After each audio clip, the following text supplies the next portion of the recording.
ನಾಮಕ್ಕೆ ಸ್ತೋತ್ರವಾಗಲಿ. God has brought us to the presence of God this morning with a specific purpose. प्रभु एक खास उद्देश्य के साथ आज सुबह हमको उसके सम्मुख में ले आया. ಒಂದು ಮುಖ್ಯವಾದ ಉದ್ದೇಶದೊಡನೆ ದೇವರು ಈ ಉದಯದಲ್ಲಿ ನಮ್ಮನ್ನು ತನ್ನ ಸನ್ನಿಧಾನದಲ್ಲಿ ತಂದಿದ್ದಾನೆ. And this morning we are going to experience something special in the presence of God. और आज सुबह हम परमेश्वर के सम्मुख से कुछ खास अनुभव करने वाले. ಈ ಉದಯದಲ್ಲಿ ನಾವು ದೇವರ ಸನ್ನಿಧಾನದಿಂದ ಒಂದು ಹೊಸದನ್ನು ಅನುಭವಿಸಲಿದ್ದೇವೆ. Prepare your hearts to receive what God has in store for you. और प्रभु ने आपके लिए जो रखा हुआ चीजों को प्राप्त करने के लिए अपने हृदय को तैयार करिए. ಮತ್ತು ದೇವರು ನಿಮಗಾಗಿ ಇಡಲ್ಪಟ್ಟ ವಸ್ತುಗಳನ್ನು ಪಡೆಯುವುದಕ್ಕಾಗಿ ನೀವು ಸಿದ್ಧರಾಗಿರಿ. Praise be to God. प्रभु का स्तुति हो. ದೇವರಿಗೆ ಸ್ತೋತ್ರವಾಗಲಿ. In order to deal with us this morning, आज सुबह हमारे साथ बर्ताव करने के लिए, ಈ ಉದಯದಲ್ಲಿ ನಮ್ಮ ಜೊತೆಗೆ ಮಾತನಾಡುವುದಕ್ಕಾಗಿ, for God to bless us this morning, और प्रभु आज सुबह हमको आशीष करने के लिए, ಈ ಉದಯದಲ್ಲಿ ದೇವರು ನಮ್ಮನ್ನು for ಆಶೀರ್ವಾದಿಸುವುದಕ್ಕಾಗಿ, God to speak to us this morning, आज प्रभु हमसे बातें करने के लिए, ಇವತ್ತು ದೇವರು ನಮ್ಮೊಡನೆ ಮಾತನಾಡುವುದಕ್ಕಾಗಿ, He wants us to come to Zion. वो हमको सियोन में आने के लिए अपेक्षा करता. ಆತನು ನಾವು ಸಿಯೋನಿನಲ್ಲಿ ಹೋಗುವುದಕ್ಕಾಗಿ Yes, this ಅಪೇಕ್ಷಿಸುತ್ತಾನೆ. morning I want to take every one of you to Zion. आज सुबह मैं सबों को सियोन की तरफ ले जाने के लिए चाहता हूँ. ಈ ಉದಯದಲ್ಲಿ ನಾನು ಪ್ರತಿಯೊಬ್ಬರನ್ನು ಸಿಯೋನಿನ ಕಡೆಗೆ ಹೋಗುವುದಕ್ಕಾಗಿ Are you ಪ್ರಯತ್ನಿಸುತ್ತೇನೆ. willing to come to Zion? क्या आप सियोन में आने के लिए तैयार हो? ನೀವು ಸಿಯೋನಿನಲ್ಲಿ ಹೋಗುವುದಕ್ಕಾಗಿ This morning, ಸಿದ್ಧರಿದ್ದೀರಿ. how many of you are willing to go to Zion? आज सुबह कितने लोग सियोन जाने के लिए तैयार हैं? ಈ ಉದಯದಲ್ಲಿ ಎಷ್ಟು ಜನರು ಸಿಯೋನಿನಲ್ಲಿ Yes, ಹೋಗುವುದಕ್ಕಾಗಿ I'm willing to go ಸಿದ್ಧರಿದ್ದೀರಿ. to Zion. All those who say, lift up your hands. हाँ, मैं सियोन में जाने के लिए आग्रह रखता हूँ. ऐसे लोग अपने हाथों को उठाइए. ನಾನು ಸಿಯೋನಿನಲ್ಲಿ ಹೋಗುವುದಕ್ಕಾಗಿ ಸಿದ್ಧನಿದ್ದೇನೆನ್ನುವರು ಕೈಯನ್ನು ಎತ್ತಿರಿ. Some are afraid when I say about Zion. Some are afraid. कई लोग सियोन के बारे में कहने से डरते हैं. ಕೆಲವರಿಗೆ ಸಿಯೋನಿನ ಬಗ್ಗೆ ಹೇಳುವುದಾದರೆ ಹೆದರಿಕೆ ಆಗುತ್ತದೆ. Especially some youngsters, they are frightened to hear about Zion. खास करके जवान लोग सियोन के बारे में सुनने के लिए डरते हैं. ಮುಖ್ಯವಾಗಿ ಯೌವನಸ್ಥರು ಸಿಯೋನಿನ ಬಗ್ಗೆ ಕೇಳುವುದಕ್ಕಾಗಿ They ಹೆದರುತ್ತಾರೆ. think we thought with his pastor will speak some good thing. He is at beginning itself he is speaking about Zion. वो कहते हैं कि पास्टर ऐसे सियोन के बारे में कुछ बोल के हमको सियोन की तरफ लेने के लिए चाहता. ಅವರು ಹೀಗೆ ಯೋಚಿಸುತ್ತಾರೆ, ಪಾಸ್ಟರ್ ನಮಗೆ ಸಿಯೋನಿನ ಬಗ್ಗೆ ಹೇಳಿ ಅಲ್ಲಿ ತೆಗೆದುಕೊಂಡು ಹೋಗುವುದಕ್ಕಾಗಿ ಇದ್ದಾನೆ. They know when we say Zion, they know only about ministry. क्योंकि वे ये सोचते हैं कि हम जब सियोन बोलते हैं वे सिर्फ सेवा के बारे में सोचते हैं. ಯಾಕೆಂದ್ರೆ ಅವರು ಹೀಗೆ ಯೋಚಿಸುತ್ತಾರೆ, ನಾವು ಅವರು ಸಿಯೋನಿನ ಬಗ್ಗೆ ಹೇಳುವುದಾದರೆ ಸೇವಾದ ಬಗ್ಗೆ ಹೇಳುತ್ತಾರೆ. They are thinking indirectly he is calling us for ministry. वो सोचते हैं कि सीधा तौर से नहीं बल्कि आड़े तौर से हमको सेवा के लिए बुला रहा है. ಅವರು ಹೀಗೆ ಯೋಚಿಸುತ್ತಾರೆ, ನೇರವಾಗಿ ಅಲ್ಲ ಆದರೆ ಅಡ್ಡವಾಗಿ ಅವರು ಹೇಳ್ತಾರೆ. They have not lifted up their hands. इसीलिए वे लोग अपने हाथ को नहीं उठाए. ಅದಕ್ಕಾಗಿ ಅವರು ತಮ್ಮ ಕೈಗಳನ್ನು Especially some of ಎತ್ತುವುದಿಲ್ಲ. them, they have testified they wanted to get admission in good colleges. विशेष करके कई हमारे बच्चे खुद अच्छे कॉलेजेस में एडमिशन के लिए चाहते हैं. ಮುಖ್ಯವಾಗಿ ನಮ್ಮ ಮಕ್ಕಳು ಒಂದು ಒಳ್ಳೆಯ ಕಾಲೇಜಿನಲ್ಲಿ ಅಡ್ಮಿಷನ್ ಗಾಗಿ ಇಷ್ಟಪಡುತ್ತಾರೆ. They have many plans in their life regarding their future. उनको अपने भविष्य के बारे में उनके जीवन में कई योजना है. ಅವರಿಗೆ ತಮ್ಮ ಭವಿಷ್ಯದ ಬಗ್ಗೆ ಕೆಲವು ಯೋಜನೆಗಳಿವೆ. So when I say about saying they feel a blow, I have given a big blow to them. और जब मैंने ऐसे जब बोला तो उनको बहुत बड़ा एक धक्का जैसे मैंने दे दिया. ನಾನು ಹೀಗೆ ಹೇಳುವುದಾದರೆ ಅವರಿಗೆ ಒಂದು ದೊಡ್ಡ ಹೆದರಿಕೆಯಾಯಿತು. Dear children of God, it is not so. प्यारे परमेश्वर के बच्चे, वैसा नहीं है. ಪ್ರಿಯ ದೇವರ ಮಕ್ಕಳೇ, ಹೀಗೆ ಅಲ್ಲ.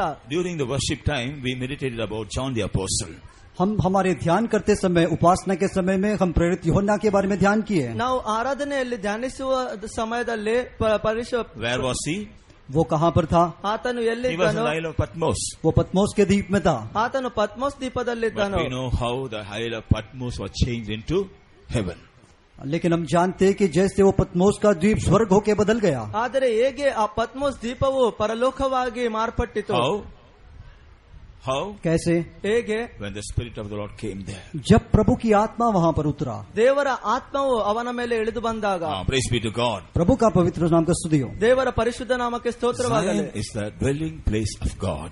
वो स्वर्ग कहने से परमेश्वर का निवास स्थान है. ಸಿಯೋನ್ ಎನ್ನುವುದು ದೇವರ ನಿವಾಸ ಸ್ಥಾನ. Zion shows the presence of God. सियोन परमेश्वर का सम्मुख को दर्शाता. ಸಿಯೋನ್ ದೇವರ ಸನ್ನಿಧಾನವನ್ನು Zion shows ಪ್ರಕಟಿಸುತ್ತದೆ. the glory of God. और सियोन परमेश्वर का महिमा को दर्शाता. ಸಿಯೋನ್ ದೇವರ ಮಹಿಮೆಯನ್ನು Zion ಪ್ರಕಟಿಸುತ್ತದೆ. shows the perfection of God. सियोन परमेश्वर का परिपूर्णता दिखाता. ಸಿಯೋನ್ ದೇವರ ಸಿದ್ಧತೆಯನ್ನು ಪ್ರಕಟಿಸುತ್ತದೆ. So the Spirit of the Lord can take us all to Zion if you are willing to go there. अगर हम आग्रह रखते हैं तो परमेश्वर की आत्मा हमको सियोन की ओर ले चल सकता है. ನಾವು ಸಿಯೋನಿನಲ್ಲಿ ಹೋಗಲು ಆಗ್ರಹಿಸಿದರೆ ದೇವರ ಆತ್ಮವು ನಮ್ಮನ್ನು ತೆಗೆದುಕೊಂಡು This ಹೋಗುತ್ತದೆ. morning, if you are not willing to go to Zion, there is no use for God to save you and anoint you and to be brought you into the fellowship of the saints of God. अगर आज सुबह आप सियोन में जाने के लिए आग्रह नहीं रखते तो प्रभु आपको उद्धार करके अलग करके इतना आशीष देने का कोई मतलब नहीं रहा. ಈ ಉದಯದಲ್ಲಿ ನೀವು ಚೀಯೋನಿನಲ್ಲಿ ಹೋಗಲು ಆಗ್ರಹಿಸದಿದ್ದರೆ ದೇವರು ನಿಮ್ಮನ್ನು ರಕ್ಷಣೆ ಕೊಟ್ಟು ಇಂಥ ದಿನದಲ್ಲಿ ತರುವುದಿಲ್ಲ. Because whatever the Lord wants to do for his people, it is from Zion. क्योंकि परमेश्वर अपने लोगों के जीवन में जो करने के लिए चाहता है वो सियोन से ही करने के लिए चाहता है. ಯಾಕೆಂದರೆ ದೇವರು ಜನರ ಮಧ್ಯದಲ್ಲಿ ಏನಾದರೂ ಮಾಡಲು ಇಷ್ಟಪಟ್ಟರೆ ಅದು ಚೀಯೋನಿನಿಂದಲೇ ಮಾಡುತ್ತಾನೆ. क्योंकि परमेश्वर वहां पर निवास करता है. ಯಾಕೆಂದರೆ ದೇವರು ಅಲ್ಲಿ So if he wants to ನಿವಾಸಿಸುತ್ತಾನೆ. speak to you, he wants to speak to you from Zion. अगर वो आपसे बातें करना है तो वो सियोन से आपसे बातें करना. ಆತನು ನಿಮ್ಮ ಜೊತೆಗೆ ಮಾತನಾಡಬೇಕಾದರೆ ಚೀಯೋನಿನಿಂದಲೇ ಮಾತನಾಡಬೇಕು. If he wants to do something for you, it is from Zion. अगर आपके लिए वो कुछ करना है तो वो सियोन से ही करना. ಆತನು ನಿಮಗಾಗಿ ಏನು ಮಾಡಬೇಕಾದರೆ ಅದು If he ಚೀಯೋನಿನಿಂದಲೇ. wants to bless you, it is from Zion. अगर वो आपको आशीष करना है तो वो सियोन से ही करना. ಆತನು ನಿಮ್ಮನ್ನು ಆಶೀರ್ವಾದಿಸಬೇಕಾದರೆ ಅದು So he wants ಚೀಯೋನಿನಿಂದಲೇ. us to come to Zion so that the Lord may deal with us and speak to us and to bless us. और प्रभु हमसे बर्ताव करके हमसे बातें करके हमको आशीष करने के लिए हम सियोन चलने के लिए वो अपेक्षा करता. ದೇವರು ನಮ್ಮ ಜೊತೆಗೆ ಮಾತನಾಡಬೇಕಾದರೆ ಆಶೀರ್ವಾದಿಸಬೇಕಾದರೆ ನಾವು ಚೀಯೋನಿಗೆ Once again, let me ಹೋಗಬೇಕಾಗಿದೆ. ask you, all those who want to go to Zion, lift up your hands and praise God for a while. और एक बार मैं यह सवाल करता हूं कि जो कोई सभी लोग जो सियोन के लिए जाने के लिए चाहते हैं अपने हाथों को उठाकर प्रभु का स्तुति करें. Praise the Lord, praise the Lord, praise the Lord, praise the Lord, praise the Lord. Boldly and loudly praise God. हिम्मत के साथ जोर से कहा Praise करिए. the Lord, praise the Lord, praise the Lord, praise the Lord, praise the Lord. Shidabaharabaharabakarabatura nimanka tudia libaka turo labola shida nimanka tude lihadidika tuda nimanka dido shidabakatirabakarabakarabaka tudia. Amen, Jesus. Hallelujah. Hallelujah. Now let us open our Bibles to 134th Psalm and read the third verse. हम अभी 134 भजन उसके तीसरे वचन की ओर आ जाए. ಕೀರ್ತನೆ 134ನೇ ಅಧ್ಯಾಯ ಅದರ 3ನೇ ವಾಕ್ಯ. यहोवा जो आकाश और पृथ्वी का करता है वह सियोन में से तुझे आशीष देवे. The Lord that made heaven and earth bless thee out of Zion.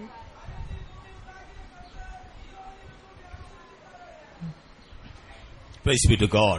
प्रभु का स्तुति हो. ದೇವರಿಗೆ ಸ್ತೋತ್ರವಾಗಲಿ. Here we read, God who hath made heaven and earth, bless thee out of Zion.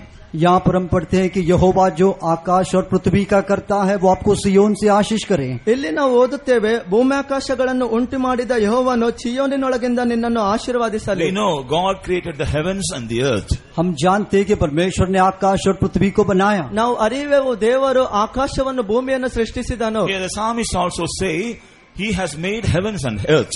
यहाँ पर भजन संगीता वाला भी कहता है कि वो जो आकाश और पृथ्वी को बनाया. ಇಲ್ಲಿ ಕೀರ್ತನಕಾರನು ಹೇಳುತ್ತಾನೆ, ದೇವರು ಭೂಮ್ಯಾಕಾಶಗಳನ್ನು ಉಂಟು ಮಾಡಿದ್ದಾನೆ. Though He has made heaven and earth, He is not willing to bless us from heaven or from earth. वो सियोन आकाश और पृथ्वी से बनाया तो भी वो हमको आकाश और पृथ्वी से आशीष करने के लिए नहीं चाहता. ಆತನು ಆಕಾಶವನ್ನು ಭೂಮಿಯನ್ನು ಸೃಷ್ಟಿಸಿದನು, ಆದರೆ ಆಕಾಶ ಭೂಮಿಗಳಿಂದ ನಮಗೆ ಆಶೀರ್ವಾದಿಸುವುದಿಲ್ಲ. It is God who has made the heaven and earth, but He doesn't want to bless His people from heaven and earth. परमेश्वर ने ही आकाश और पृथ्वी को बनाया, लेकिन आकाश और पृथ्वी से वो हमको आशीष करने के लिए नहीं चाहता. ದೇವರೇ ಆಕಾಶವನ್ನು ಭೂಮಿಯನ್ನು ಸೃಷ್ಟಿ ಮಾಡಿದ್ದಾನೆ, ಆದರೆ ಆಕಾಶದಿಂದ ಭೂಮಿಯಿಂದ ಆಶೀರ್ವಾದಿಸಲು ಆತನು ಇಷ್ಟಪಡುವುದಿಲ್ಲ. But unfortunately, many of us, His people, we are always seeking the blessings from heaven and earth. लेकिन दुख की बात यह है कि हम में से बहुत सारे लोग आकाश और पृथ्वी से ही प्रभु से आशीष की अपेक्षा करते हैं. ಆದರೆ ನಮ್ಮಿಂದ ಅನೇಕರು ಆಕಾಶದಿಂದ ಭೂಮಿಯಿಂದ ಆಶೀರ್ವಾದವನ್ನು ಪಡೆಯಲು ಇಷ್ಟಪಡುತ್ತಾರೆ. We want spiritual blessings and earthly blessings from God. हमको परमेश्वर की ओर से शारीरिक और आत्मिक आशीष चाहिए. ನಮಗೆ ದೇವರ ನಿಮಿತ್ತ ಶಾರೀರಿಕ ಮತ್ತು ಆತ್ಮಿಕ ಆಶೀರ್ವಾದಗಳು ಬೇಕು. But when we consider God, He never wants to bless us from heaven and earth. लेकिन जब प्रभु को देखने से वो आकाश और पृथ्वी से हमको आशीष करने के लिए नहीं चाहता. ಆದರೆ ನಾವು ದೇವರನ್ನು ನೋಡುವುದಾದರೆ ಆತನು ಆಕಾಶದಿಂದ ಭೂಮಿಯಿಂದ ನಮ್ಮನ್ನು ಆಶೀರ್ವಾದಿಸುವುದಿಲ್ಲ. When we hear it, perhaps it may be a great surprise for us. शायद जब हम ये सुनेंगे तो हमारे लिए बड़े एक आश्चर्य की बात होगा. ಇದನ್ನು ನಾವು ಕೇಳುವುದಾದರೆ ನಮಗೆ ದೊಡ್ಡ ಆಶ್ಚರ್ಯವಾಗಬಹುದು. I want spiritual blessings, I want earthly blessings. Why God is not blessing me from heaven and earth?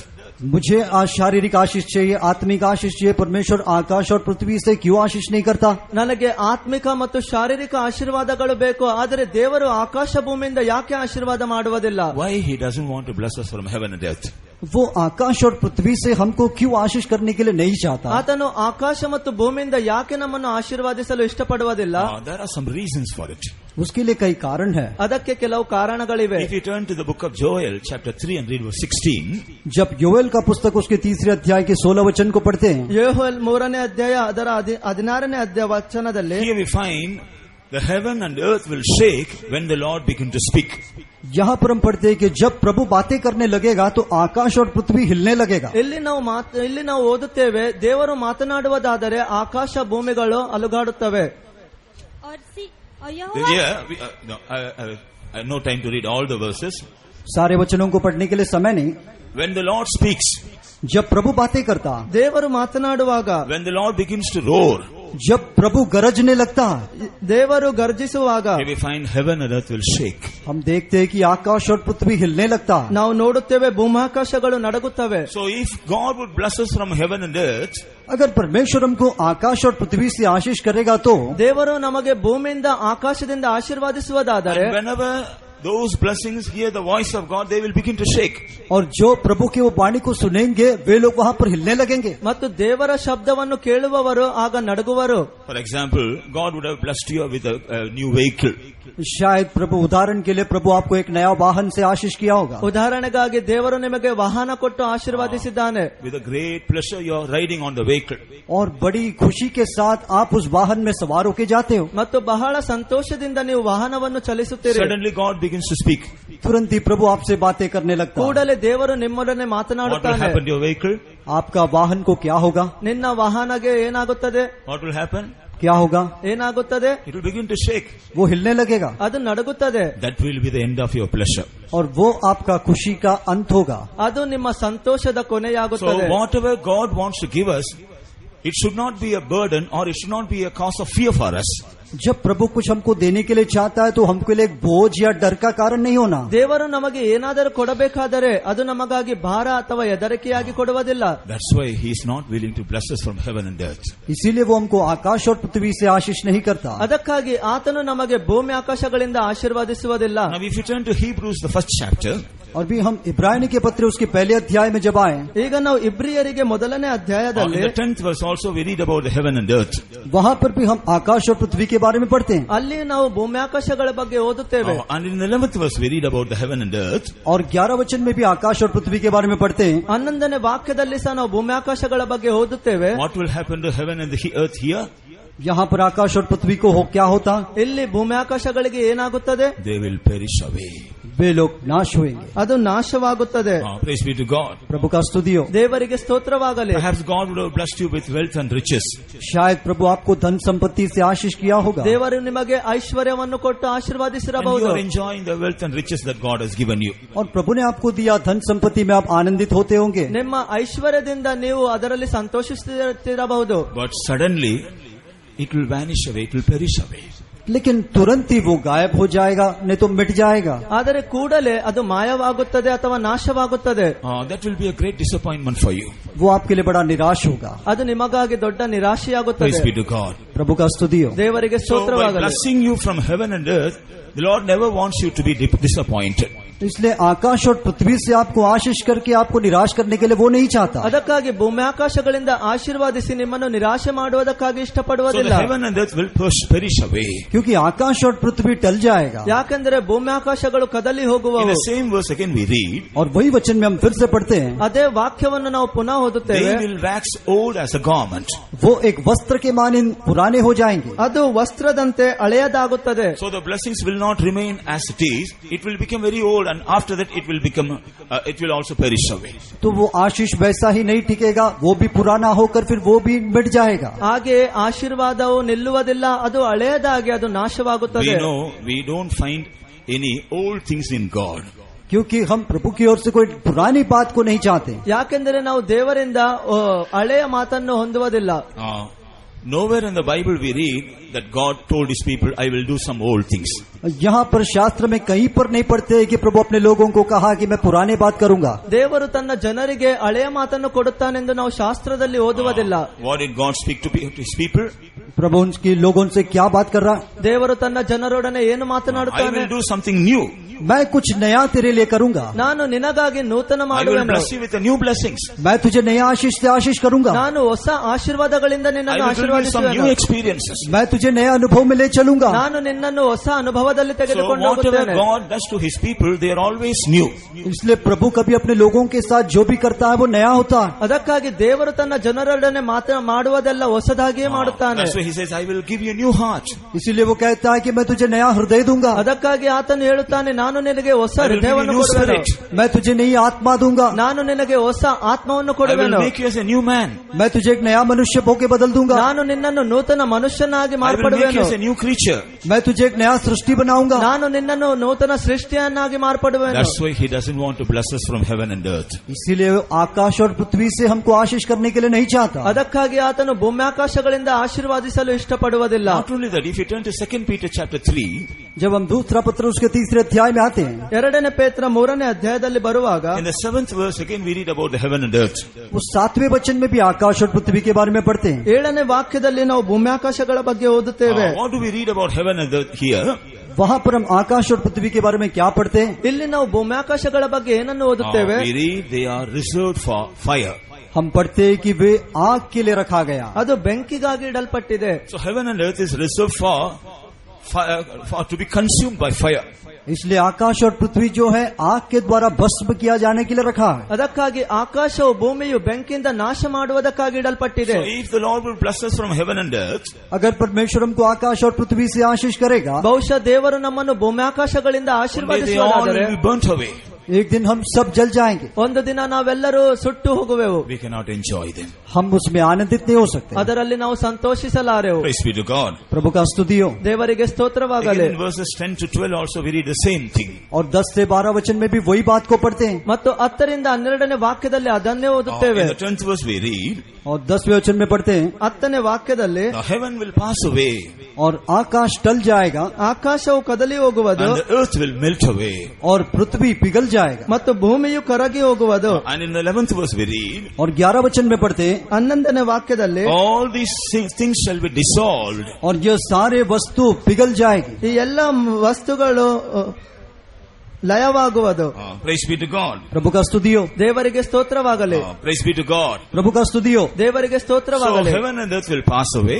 आकाश और पृथ्वी टल जाएगा, ಭೂಮಿಯು ಆಕಾಶವು ಕದಲಿ ಹೋಗುವುದು, It will be burnt away. वो जल जाएगा, ಅದು ಸುಟ್ಟು ಹೋಗುವುದು, It will be dissolved. वो पिघल जाएगा, ಅದು ಲಯವಾಗುವುದು, It will be burnt. वो जल जाएगा। ಅದು ಸುಟ್ಟು ಹೋಗುವುದು. So if the Lord will bless us from heaven and earth, अगर प्रभु हमको आकाश और पृथ्वी से आशीष करेगा, ಬಹುಶಃ ದೇವರು ನಮ್ಮನ್ನು ಭೂಮ್ಯಾಕಾಶಗಳಿಂದ one day it will ಆಶೀರ್ವದಿಸುವುದಾದರೆ perish. वो एक दिन नाश होगा, ಒಂದು ದಿನ ಅದು One ನಾಶವಾಗುವುದು, day it will be burnt away. एक दिन वो जल जाएगा, ಒಂದು ದಿನ ಅದು ಸುಟ್ಟು ಹೋಗುವುದು, It will be dissolved. वो पिघल जाएगा। ಅದು ಲಯವಾಗುವುದು. Praise be to God. प्रभु का स्तुति हो। ದೇವರಿಗೆ That's ಸ್ತೋತ್ರವಾಗಲಿ. why God wants to bless us not from heaven and earth and from Zion. इसीलिए प्रभु हमको आकाश और पृथ्वी से नहीं बल्कि सियोन से आशीष करने के लिए चाहता है। ಅದಕ್ಕಾಗಿ ದೇವರು ನಮ್ಮನ್ನು ಭೂಮ್ಯಾಕಾಶಗಳಿಂದಲ್ಲ ಚೀಯೋನಿನಿಂದ ಆಶೀರ್ವಾದಿಸಲು ಇಷ್ಟಪಡುತ್ತಾನೆ. Let me ask you, मैं आपको पूछने दो, ನಾನು ನಿಮ್ಮನ್ನು ಕೇಳುತ್ತೇನೆ, how many of you want God to bless you from heaven and earth? आप में से कितने लोगों को परमेश्वर आकाश और पृथ्वी से आशीष करना चाहिए वैसे चाहते हो? ನಿಮ್ಮಲ್ಲಿ ಎಷ್ಟು ಜನರಿಗೆ ದೇವರು ಭೂಮ್ಯಾಕಾಶಗಳಿಂದ ಆಶೀರ್ವಾದಿಸಬೇಕೆಂದು So far we ಇಷ್ಟಪಡುತ್ತಾರೆ? are expecting God to bless us from heaven and earth. तो आकाश और पृथ्वी से प्रभु हमको आशीष करने के लिए हम कितने लोग अपेक्षा करते हैं? ದೇವರು ಭೂಮ್ಯಾಕಾಶಗಳಿಂದ ನಮ್ಮನ್ನು ಆಶೀರ್ವಾದಿಸಬೇಕೆಂದು ಎಷ್ಟು ಜನರು ಅಪೇಕ್ಷಿಸುತ್ತೀರಿ? We never bothered about the blessings of God, whether it will last long or it will perish away all of a sudden. जब हम प्रभु हमको आशीष देता है तो उसके बारे में कभी हम ये सोचा नहीं कि वो टिकेगा या टल जाएगा। ದೇವರು ನಮಗೆ ಆಶೀರ್ವಾದಿಸಬೇಕಾದರೆ ನಾವು ಯಾವಾಗ ಯೋಚಿಸಲಿಲ್ಲ ಅದು ಎಷ್ಟು ದಿನದವರೆಗೆ We ಇರಬಹುದು. were only particular about receiving something from God. We were not bothered about the future. हम वो आशीष प्रभु से पाना उसी के बारे में सोचते थे, लेकिन उसका भविष्य के बारे में नहीं सोचा। ನಾವು ದೇವರಿಂದ ಆಶೀರ್ವಾದವನ್ನು ಪಡೆಯಬೇಕು ಅದರ ಬಗ್ಗೆ ಯೋಚಿಸುತ್ತೇವೆ, ಆದರೆ ಭವಿಷ್ಯದ ಬಗ್ಗೆ ಯೋಚಿಸುವುದಿಲ್ಲ. But God, whenever He wants to bless His people, He wants to bless them not from heaven and earth, but from Zion.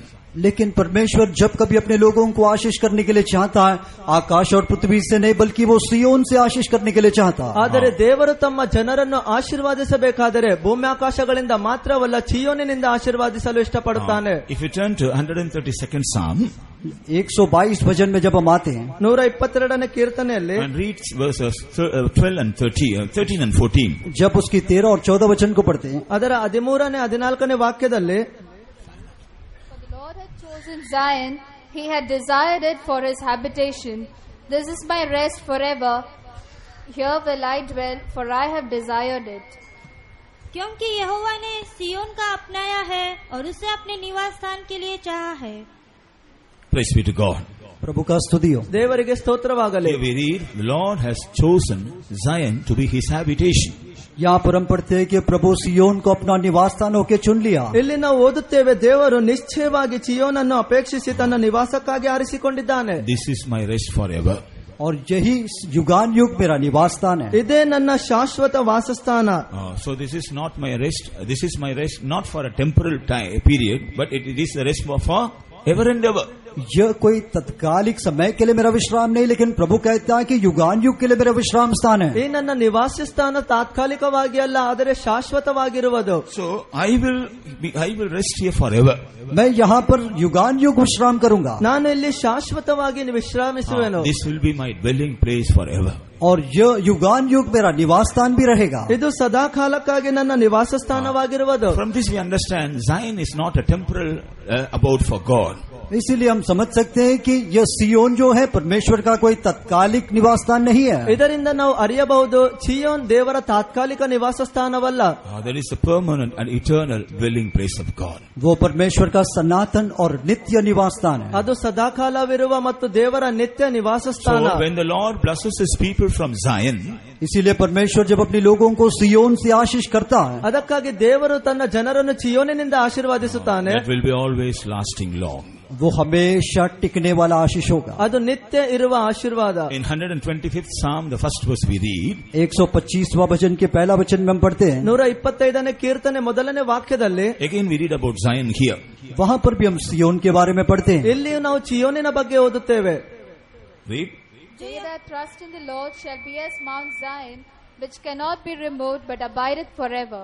जो यहोवा पर भरोसा रखते हैं वे सियोन पर्वत के समान है, जो टलता नहीं वरन सदा बना रहता है। Here we read about Zion. यहाँ पर सियोन के बारे में पढ़ते हैं, ಇಲ್ಲಿ ನಾವು ಚಿಯೋನಿನ ಬಗ್ಗೆ ಓದುತ್ತೇವೆ. It cannot be removed at all, वो कभी हिलेगा नहीं, ಅದು ಎಂದಿಗೂ ಕದಲುವುದಿಲ್ಲ. but it will abide forever. वो सर्वदा बना रहेगा। ಅದು ಸದಾ ಸ್ಥಿರವಾಗಿರುತ್ತದೆ. So it cannot be removed. वो हिल नहीं सकता, निकलेगा नहीं, वो Cannot टलेगा be नहीं। removed. ಅದು ಎಂದಿಗೂ ಅಲುಗಾಡುವುದಿಲ್ಲ. In Tamil and Kannada translation is not correct. Tamil और कन्नड़ा के ट्रांसलेशन में ठीक तरह से Hindi, I लिखा don't नहीं। know. In Tamil it is not shaken. It's not shaken. It's not the correct translation. वो तमिल में लिखा है कि हिलेगा नहीं, लेकिन वो ठीक भाषांतर नहीं है। ತಮಿಳಿನಲ್ಲಿ ಬರೆದಿದೆ, ಅದು ಎಂದಿಗೂ ಕದಲುವುದಿಲ್ಲ, ಅದು ಸರಿಯಾದ ಟ್ರಾನ್ಸ್ಲೇಷನ್ ಅಲ್ಲ. But the original translation says it cannot be removed at all. और लेकिन मूल भाषा में ऐसा लिखा है कि वो कभी वहां से निकाल नहीं सकता। ಆದರೆ ಮೂಲ ಭಾಷೆಯಲ್ಲಿ ಬರೆಯಲ್ಪಟ್ಟಿದೆ, ಅದು ಅಲ್ಲಿಂದ ಯಾವಾಗಲೂ ತೆಗೆದು It will ಹಾಕುವುದಿಲ್ಲ. abide forever. वो सर्वदा बना रहेगा। ಅದು ಸದಾ ಸ್ಥಿರವಾಗಿರುತ್ತದೆ. So whenever God wants to bless us, He wants to bless us from Zion. इसीलिए जब कभी प्रभु हमको आशीष करने के लिए चाहता है तो सियोन से आशीष करने के लिए चाहता है। ಅದಕ್ಕಾಗಿ ದೇವರು ನಮ್ಮನ್ನು ಆಶೀರ್ವಾದಿಸಬೇಕಾದರೆ ಚಿಯೋನಿನಿಂದಲೇ ಆಶೀರ್ವಾದಿಸುತ್ತಾನೆ. Praise be to God. प्रभु का स्तुति हो। ದೇವರಿಗೆ ಸ್ತೋತ್ರವಾಗಲಿ. So far we were seeking the earthly and heavenly blessings from God. अभी तक हम पृथ्वी और शारीरिक आशीष प्रभु से मांगते रहे। ಇಷ್ಟರವರೆಗೆ ನಾವು ದೇವರಿಂದ ಭೂಮ್ಯಾಕಾಶಗಳ ಆಶೀರ್ವಾದಗಳನ್ನು ಇಷ್ಟಪಟ್ಟಿದ್ದೇವೆ. We were seeking God to receive the blessings from heaven and earth. हम आकाश और पृथ्वी से प्रभु की ओर से आशीष पाने के लिए चाहे। ನಾವು ಭೂಮ್ಯಾಕಾಶಗಳಿಂದ ಆಶೀರ್ವಾದಗಳನ್ನು ಹೊಂದಲು ದೇವರಿಂದ But the desire of God is not to bless us from heaven and earth, but from Zion. लेकिन प्रभु की आग्रह यह नहीं कि हमको आकाश और पृथ्वी से आशीष करे, बल्कि सियोन से आशीष करे। ಆದರೆ ದೇವರು ನಮ್ಮನ್ನು ಭೂಮ್ಯಾಕಾಶಗಳಿಂದ ಆಶೀರ್ವಾದಿಸಲು ಇಷ್ಟಪಡುವುದಿಲ್ಲ, ಚಿಯೋನಿನಿಂದ ಆಶೀರ್ವಾದಿಸಲು ಇಷ್ಟಪಡುತ್ತಾನೆ. When we meditate some of the blessings we will receive from Zion, when we meditate about some of the blessings we will receive from Zion, जब हम सियोन से प्राप्त करने वाले कई आशीषों के बारे में ध्यान करने से, ನಾವು ಚಿಯೋನಿನಿಂದ ಪಡೆದುಕೊಳ್ಳುವ ಆಶೀರ್ವಾದಗಳ ಬಗ್ಗೆ ಧ್ಯಾನಿಸುವುದಾದರೆ, if you turn to 14th Psalm and read the 7th verse, जब 14वें वचन उसकी 7वें वचन को पढ़ते हैं, 14ನೇ ಕೀರ್ತನೆ 7ನೇ ವಾಕ್ಯದಲ್ಲಿ here we read one of the blessings we receive from Zion, or that comes out of Zion. यहाँ पर एक आशीष जो सियोन से निकलता है उसी के बारे में पढ़ते हैं। ಇಲ್ಲಿ ಚಿಯೋನಿನಿಂದ ಬರುವ ಒಂದು ಆಶೀರ್ವಾದದ ಬಗ್ಗೆ ನಾವು ಓದುತ್ತೇವೆ. Oh, that the salvation of Israel were come out of Zion. When the Lord bringeth back the captivity of his people, Jacob shall rejoice and Israel shall be glad. भला हो कि इसराइल का उद्धार सिय्योन से प्रकट होता। जब यहोवा अपनी प्रजा को दासत्व से लौटा ले आएगा, तब याकूब मगन और इसराइल आनंदित होगा। Here we see salvation is coming out of Zion. यहाँ पर हम देखते हैं कि उद्धार सियोन से आता। ಇಲ್ಲಿ ನಾವು ನೋಡುತ್ತೇವೆ ರಕ್ಷಣೆಯು ಚಿಯೋನಿನಿಂದ ಬರುತ್ತದೆ. Salvation means not only the forgiveness of sin, ये उद्धार कहने से सिर्फ पाप की क्षमा इतना ही नहीं। ರಕ್ಷಣೆ ಎನ್ನುವುದಾದರೆ ಪಾಪದ ಕ್ಷಮಾರ್ಪಣೆಯಲ್ಲ. here the original word used for salvation is Yeshua. यहाँ पर जो मूल भाषा में उद्धार का शब्द वापरा है वो यशुआ। ಇಲ್ಲಿ ಮೂಲ ಭಾಷೆಯಲ್ಲಿ ರಕ್ಷಣೆಯ ಶಬ್ದ ಯೇಸುವ ಎಂದು ಉಪಯೋಗಿಸಿದ್ದಾರೆ. That shows Jesus. वो यीशु को दर्शाता। ಅದು ಯೇಸುವನ್ನು ಸೂಚಿಸುತ್ತದೆ. Praise be to God. प्रभु का स्तुति हो। ದೇವರಿಗೆ So ಸ್ತೋತ್ರವಾಗಲಿ. God is sending Jesus from Zion for us. इसलिए परमेश्वर सियोन से यीशु को हमारे लिए भेजता। ಅದಕ್ಕಾಗಿ ದೇವರು ಚಿಯೋನಿನಿಂದ ಯೇಸುವನ್ನು ನಮಗಾಗಿ ಕಳಿಸುತ್ತಾನೆ. We know who is Jesus. हम जानते हैं कि यीशु कौन। ನಾವು ಅರಿವೆವು ಯೇಸು ಯಾರು. He is our Savior. वो हमारी उद्धार करता। ಆತನು ನಮ್ಮ He is our ರಕ್ಷಣಕರ್ತನು. Shepherd. वो हमारा चरवाह है। ಆತನು ನಮ್ಮ ಕುರುಬನು. He is our Healer. वो हमारा चंगा करने वाला। ಆತನು ನಮ್ಮನ್ನು He is our ಸ್ವಸ್ಥಪಡಿಸುವವನು. Counselor.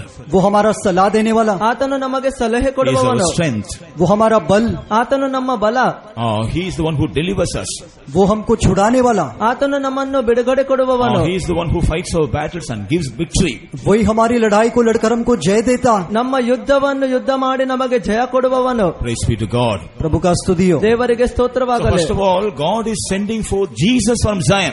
इसलिए परमेश्वर सियोन से यीशु को भेजता। ಅದಕ್ಕಾಗಿ ದೇವರು ಚಿಯೋನಿನಿಂದ ಯೇಸುವನ್ನು ಕಳಿಸುತ್ತಾನೆ. So when we experience this salvation in our day-to-day life, इसलिए हमारे दिन प्रतिदिन के जीवन में जब उद्धार का अनुभव करते हैं, ಅದಕ್ಕಾಗಿ ನಮ್ಮ ಪ್ರತಿದಿನದ ಅನುಭವದಲ್ಲಿ ಈ ರಕ್ಷಣೆಯನ್ನು here we ಅನುಭವಿಸುವಾಗ read, all our captivities will be removed. हमारे सारे जो कार्य निकल जाएगा। ನಮ್ಮ ಎಲ್ಲ ಕಾರ್ಯಗಳು ತೊಲಗಿ ಹೋಗುವವು.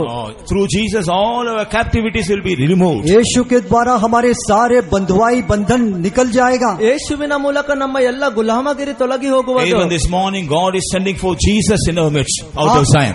आज सुबह भी सियोन से परमेश्वर यीशु को हमारे बीच में भेजता। ಅದಕ್ಕಾಗಿ ಈ ಉದಯದಲ್ಲಿ ಈ ದೇವರು ಚಿಯೋನಿನಿಂದ ಯೇಸುವನ್ನು ಕಳಿಸುತ್ತಾನೆ. Give room in your life to Jesus. अपने जीवन में यीशु को जगह दीजिए। ನಿಮ್ಮ ಜೀವನದಲ್ಲಿ ಯೇಸುವಿಗಾಗಿ ಸ್ಥಳ ಕೊಡಿರಿ. Experience the salvation the Lord is sending out of Zion. वो सियोन से भेजने वाले उद्धार को अपने जीवन में अनुभव करिए। ಆ ಚಿಯೋನಿನಿಂದ ಬರುವ ರಕ್ಷಣೆಯನ್ನು ನಿಮ್ಮ ಜೀವನದಲ್ಲಿ ಅನುಭವಿಸಿರಿ. Don't see in what state you are now in. अभी आप कौन सी अवस्था में उसको नहीं देखना। ಈಗ ನೀವು ಯಾವ ಪರಿಸ್ಥಿತಿಯಲ್ಲಿದ್ದೀರಿ ಅದನ್ನು If ನೋಡಬೇಡಿರಿ. you surrender yourselves to this Yeshua, अगर यह यशुआ को आप अपने आप को सौंप देते हैं तो ಈ ಯೇಸುವನಿಗೆ ನೀವು ಸಮರ್ಪಿಸುವುದಾದರೆ, if you surrender your life to Jesus who is coming out of Zion, यीशु जो सियोन से निकलता है उसको अपना जीवन को आप समर्पण करते हैं तो ಆ ಚಿಯೋನಿನಿಂದ ಬರುವ ಯೇಸುವಿಗಾಗಿ ನೀವು ಸಮರ್ಪಿಸುವುದಾದರೆ, He will turn away all your captivities. वो आपकी सारी बंधुआई को हटा देगा। ಆತನು ನಿಮ್ಮ ಎಲ್ಲ ಗುಲಾಮಗಿರಿಯನ್ನು ತೊಲಗಿಸುವನು. We know when Jesus was born on this earth, आप जानते हो कि जब यीशु ने पृथ्वी में जन्म लिया, ಯೇಸು ಈ ಭೂಮಿಯ ಮೇಲೆ ಜನ್ಮಿಸಿದಾಗ this was the message of the angel. यही स्वर्गदूतों का संदेश था। ದೇವದೂತರಿಂದ ಇದೇ ಒಂದು In ಸಂದೇಶವಿತ್ತು. Matthew's Gospel, chapter 1 and verse 21, मत्ती का सुसमाचार पहले अध्याय की 21 वचन में ಮತ್ತಾಯ ಸುವಾರ್ತೆ 1ನೇ ಅಧ್ಯಾಯ 21ನೇ ವಾಕ್ಯದಲ್ಲಿ what did the angel say? ये स्वर्गदूत क्या कहे? ದೇವದೂತನು ಏನೆಂದು They ಹೇಳುತ್ತಾನೆ? call him Jesus उसका नाम यीशु रहेगा, ಆತನ ಹೆಸರು ಯೇಸುವಿದೆ. because he will deliver his people from their sin. क्योंकि वो अपनी लोगों को पाप से छुड़ाएगा। ಯಾಕೆಂದರೆ ಆತನು ತನ್ನ ಜನರನ್ನು ಪಾಪದಿಂದ ಬಿಡಿಸುತ್ತಾನೆ. Praise be to God. प्रभु का स्तुति हो। ದೇವರಿಗೆ ಸ್ತೋತ್ರವಾಗಲಿ. Around 2000 years ago, 2000 God the Father sent Jesus from Zion. करीबन 2000 साल पहले पिता परमेश्वर ने यीशु को सियोन से भेजा। ಬಹುಶಃ 2000ಗಳ ಹಿಂದೆ ತಂದೆಯಾದ ದೇವರು ಯೇಸುವನ್ನು ಚಿಯೋನಿನಿಂದ That ಕಳುಹಿಸಿದ್ದಾನೆ. Jesus is even alive. वो यीशु आज भी जीवित है। ಆ ಯೇಸು ಈಗಲೂ ಜೀವಿಸುತ್ತಿದ್ದಾನೆ. It's true he was crucified and then dead and buried. ये बात सच है कि वो सलीब पर चढ़ाया गया और गाड़ा गया, ಆತನು ಶಿಲುಬೆಗೆ ಹಾಕಿಸಲ್ಪಟ್ಟು ಹೂಣಿಡಲ್ಪಟ್ಟನು, ಇದು But on the ನಿಜವಾಗಿದೆ. third day, the Lord raised him up back to life. लेकिन तीसरा दिन ने परमेश्वर ने फिर से उसको जिलाया। ಆದರೆ 3ನೆಯ ದಿನದಲ್ಲಿ ದೇವರು ಆತನನ್ನು And ಪುನರ್ಜೀವಿಸಿದನು. what did Jesus say? और यीशु क्या कहा? ಈಗ ಯೇಸು ಏನು ಹೇಳಿದನು? Behold, I was dead, but I am alive forevermore. देखो मैं मरा हुआ था लेकिन देखो अभी सदा के लिए जीवित हूँ. ನೋಡಿರಿ, ನಾನು ಸತ್ತು ಹೋಗಿದ್ದೇನೆ, ಈಗ ನಿತ್ಯಕ್ಕಾಗಿ ನಾನು I have ಜೀವಿಸುತ್ತಿದ್ದೇನೆ. all the authority in heaven and on the earth. मुझे आकाश स्वर्ग और पृथ्वी में पूरा अधिकार है. ಪರಲೋಕದ ಮೇಲೆ ಭೂಮಿಯ ಮೇಲೆ ನನಗೆ ಇಡೀ ಅಧಿಕಾರವಿದೆ. So dear child of God, इसलिए प्यारे परमेश्वर के बच्चे, ಅದಕ್ಕಾಗಿ ಪ್ರಿಯ ದೇವರ ಮಕ್ಕಳೇ, if you are seen in any captivity this morning, अगर आज सुबह आप कोई भी बंधन में है तो ನೀವು ದೇಹದಲ್ಲಿ ನೀವು ಯಾವುದೇ ಗುಲಾಮಗಿರಿಯಲ್ಲಿದ್ದರೆ God wants to send salvation out of Zion for your sake. परमेश्वर आपके खातिर सियोन से वो उद्धार को भेजने के लिए चाहता है. ದೇವರು ನಿಮ್ಮ ನಿಮಿತ್ತವಾಗಿ ಚಿಯೋನಿನಿಂದ ರಕ್ಷಣೆಯನ್ನು ಕಳಿಸಲು If ಇಷ್ಟಪಡುತ್ತಾನೆ. you believe this and surrender your life, then you will see the salvation. अगर आप इसको विश्वास करके अपने जीवन को सौंप देने से इस उद्धार को देख सकोगे. ನೀವು ಇದನ್ನು ನಂಬಿ ನಿಮ್ಮ ಜೀವಿತವನ್ನು ಸಮರ್ಪಿಸುವುದಾದರೆ ಇದನ್ನು ಅನುಭವಿಸುವಿರಿ. After meditating the blessings we are going to receive out of Zion, और जो सियोन से मिलने वाले आशीष के बारे में ध्यान करने के बाद ಈ ಚಿಯೋನಿನಿಂದ ಸಿಗುವ ಆಶೀರ್ವಾದದ ಬಗ್ಗೆ at ಧ್ಯಾನಿಸಿದ the end ನಂತರ of this service we are going to wait upon the Lord for a few minutes.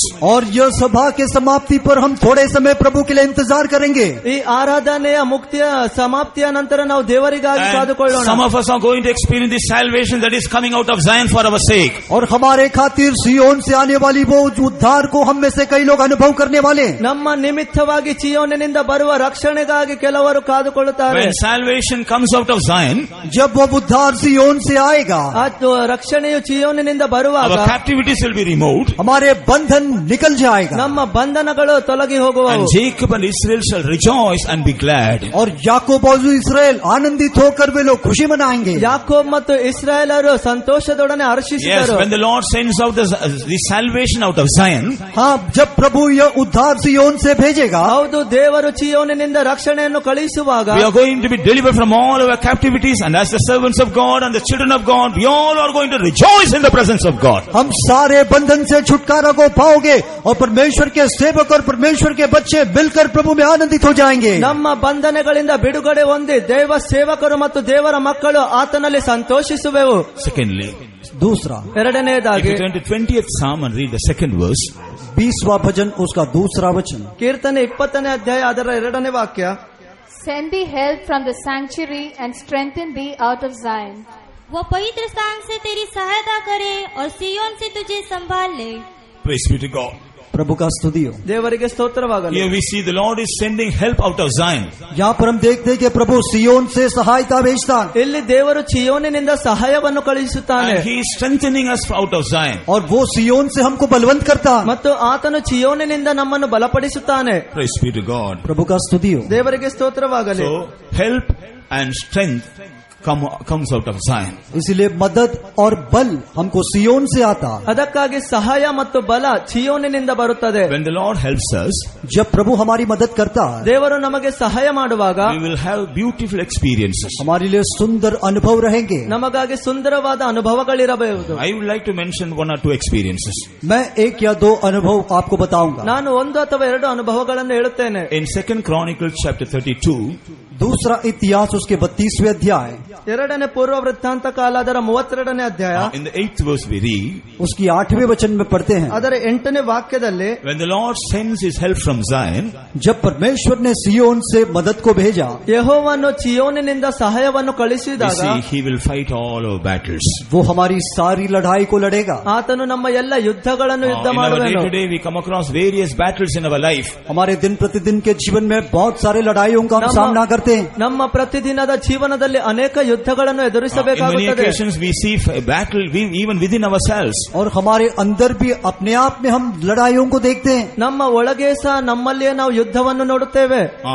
We are able to fight certain battles and we are defeated in certain battles. हम कई ऐसे लड़ाइयों को लड़ते हैं और वो लड़ाई में हम हार भी जाते हैं. ನಾವು ಈಗ ಕೆಲವು ಯುದ್ಧಗಳನ್ನು ಮಾಡಿ ಅದರಲ್ಲಿ ಸೋತು ಹೋಗುತ್ತೇವೆ. But when the Lord sends His help from Zion, लेकिन जब प्रभु अपनी मदद को सियोन से भेजेगा, ಆದರೆ ದೇವರು ಚಿಯೋನಿನಿಂದ ಸಹಾಯವನ್ನು ಕಳುಹಿಸಿದಾಗ He also will fight all our battles and we will never be defeated in our battles at all. वो सारे लड़ाई को वो लड़ेगा और हम हमारी लड़ाई में कभी हार नहीं जाएंगे. ಆತನೇ ನಮ್ಮ ಎಲ್ಲ ಯುದ್ಧಗಳನ್ನು ಯುದ್ಧ ಮಾಡುವನು. ನಮ್ಮ ಯುದ್ಧಗಳಲ್ಲಿ ನಾವು ಸೋಲುವುದಿಲ್ಲ. We will overcome all the battles we fight. हम लड़ने वाले हर लड़ाई के ऊपर जय को पाएंगे. ನಾವು ಮಾಡುವ ಯುದ್ಧಗಳಲ್ಲಿ ನಾವು ಜಯವನ್ನು ಹೊಂದುವೆವು. Dear child of God, प्यारे परमेश्वर के बच्चे, ಪ್ರಿಯ ದೇವರ ಮಕ್ಕಳೇ, have you faced defeat in the battles in the last past? क्या बीते हुए दिनों के लड़ाई में आपने हरावट को महसूस किया है? ಈ ದಿನಗಳ ಯುದ್ಧಗಳಲ್ಲಿ ನೀವು ಸೋಲನ್ನು ಅನುಭವಿಸುತ್ತೀರಾ? Are you not able to fight your battles properly? क्या आप अपनी लड़ाई को ठीक तरह से लड़ नहीं पा रहे हो? ಅಥವಾ ನಿಮ್ಮ ಯುದ್ಧಗಳನ್ನು ನೀವು ಸರಿಯಾದ ರೀತಿಯಲ್ಲಿ ಮಾಡುವುದಿಲ್ಲವೋ? Is it difficult for you to face all the battles? क्या वो लड़ाई लड़ना आपके लिए बहुत ही मुश्किल है? ನೀವು ಯುದ್ಧ ಮಾಡುವುದು ಬಹಳ ಕಷ್ಟವಾಗಿದೆಯೋ? Be not frightened. आप डरना नहीं। ನೀವು ಹೆದರಬೇಡಿರಿ. For your sake, the Lord wants to send help from Zion. आपके खातिर परमेश्वर सिय्योन से मदद भेजने के लिए चाहता। ನಿಮ್ಮ ನಿಮಿತ್ತವಾಗಿ ದೇವರು ಚಿಯೋನಿನಿಂದ ಸಹಾಯವನ್ನು ಕಳುಹಿಸುವನು.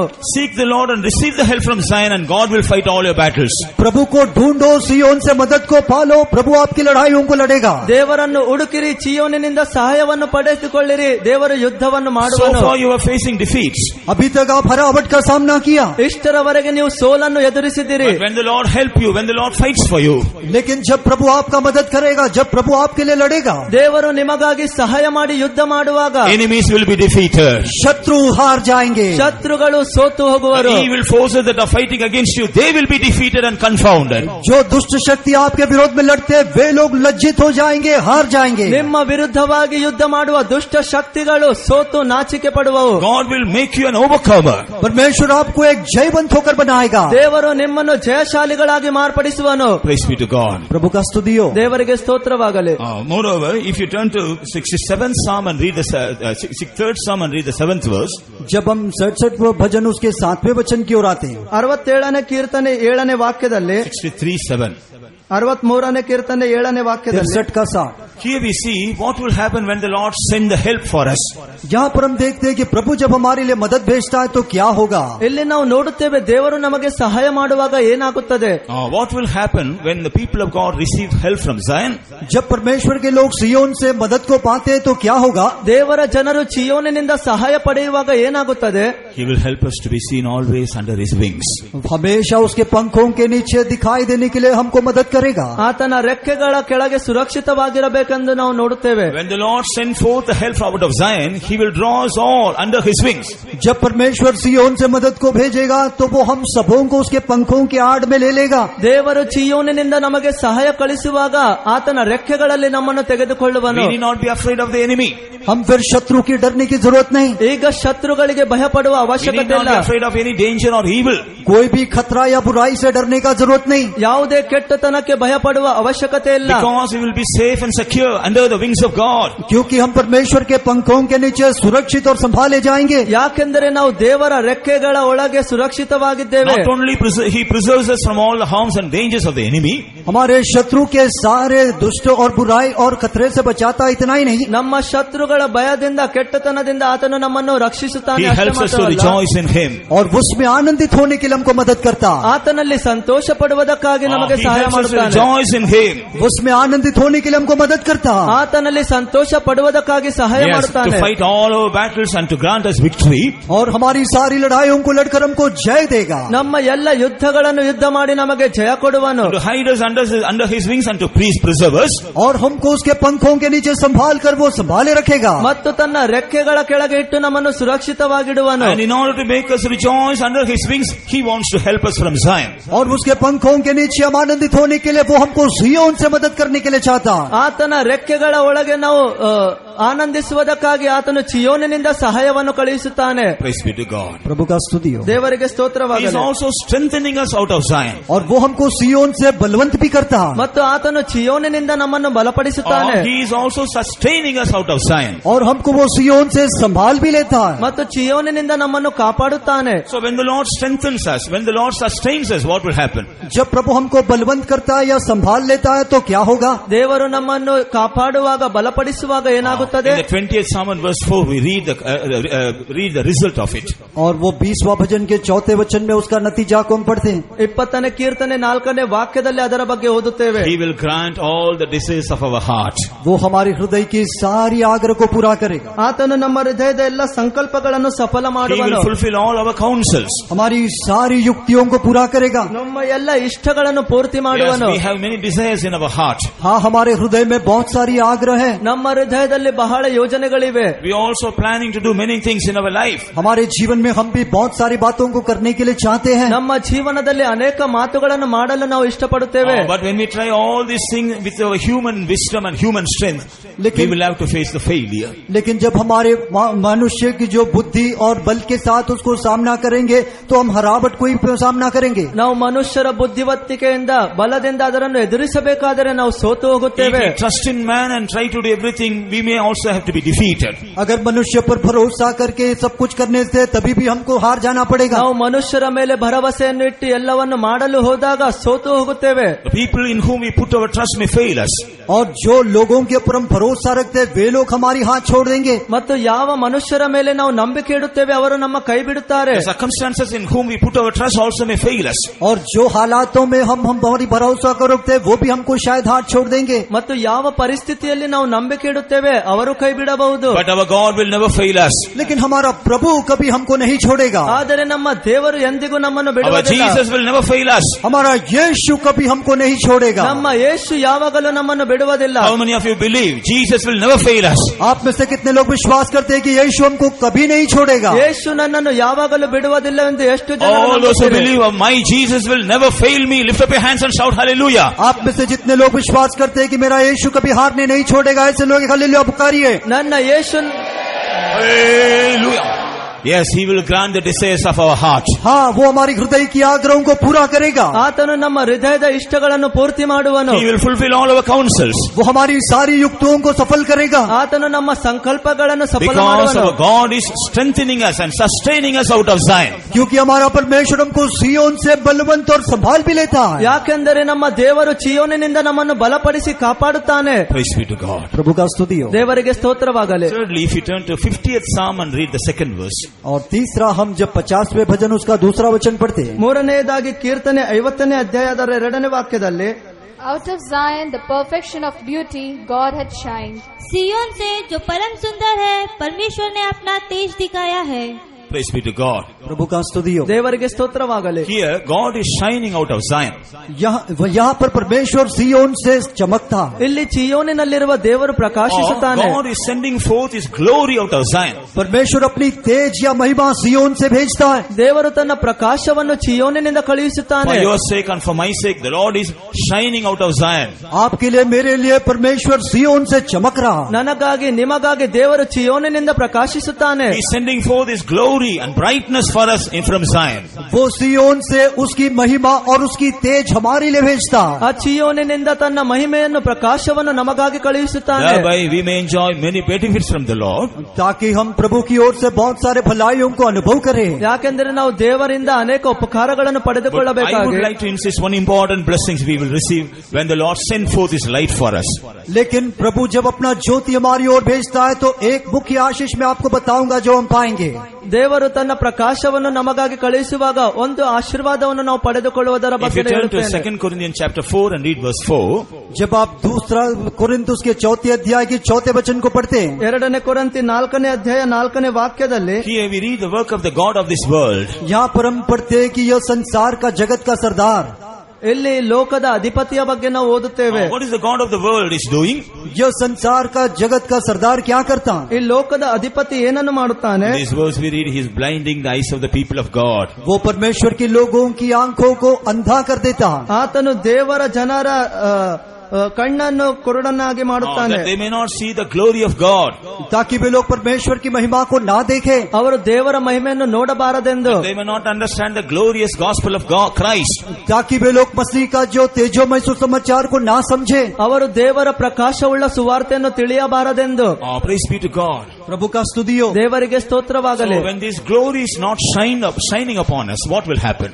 जब यह तेज हमारे ऊपर नहीं चमकेगा तो क्या होगा? ಈ ಪ್ರಕಾಶವು ನಮ್ಮ ಮೇಲೆ ಪ್ರಕಾಶಿಸಲಾರದಾದರೆ ಏನಾಗುತ್ತದೆ? In the third verse we read, तीसरा वचन में पढ़ते हैं. 3ನೇ ವಾಕ್ಯದಲ್ಲಿ St. Paul says, संत पौलुस कहता, ಪರಿಶುದ್ಧ ಪೌಲನು ಹೇಳುತ್ತಾನೆ, if our gospel be hid, अगर हमारा परमेश्वर छिपा है तो ನಮ್ಮ ದೇವರು ಮರೆಯಾಗಿರುವುದಾದರೆ it is hid to them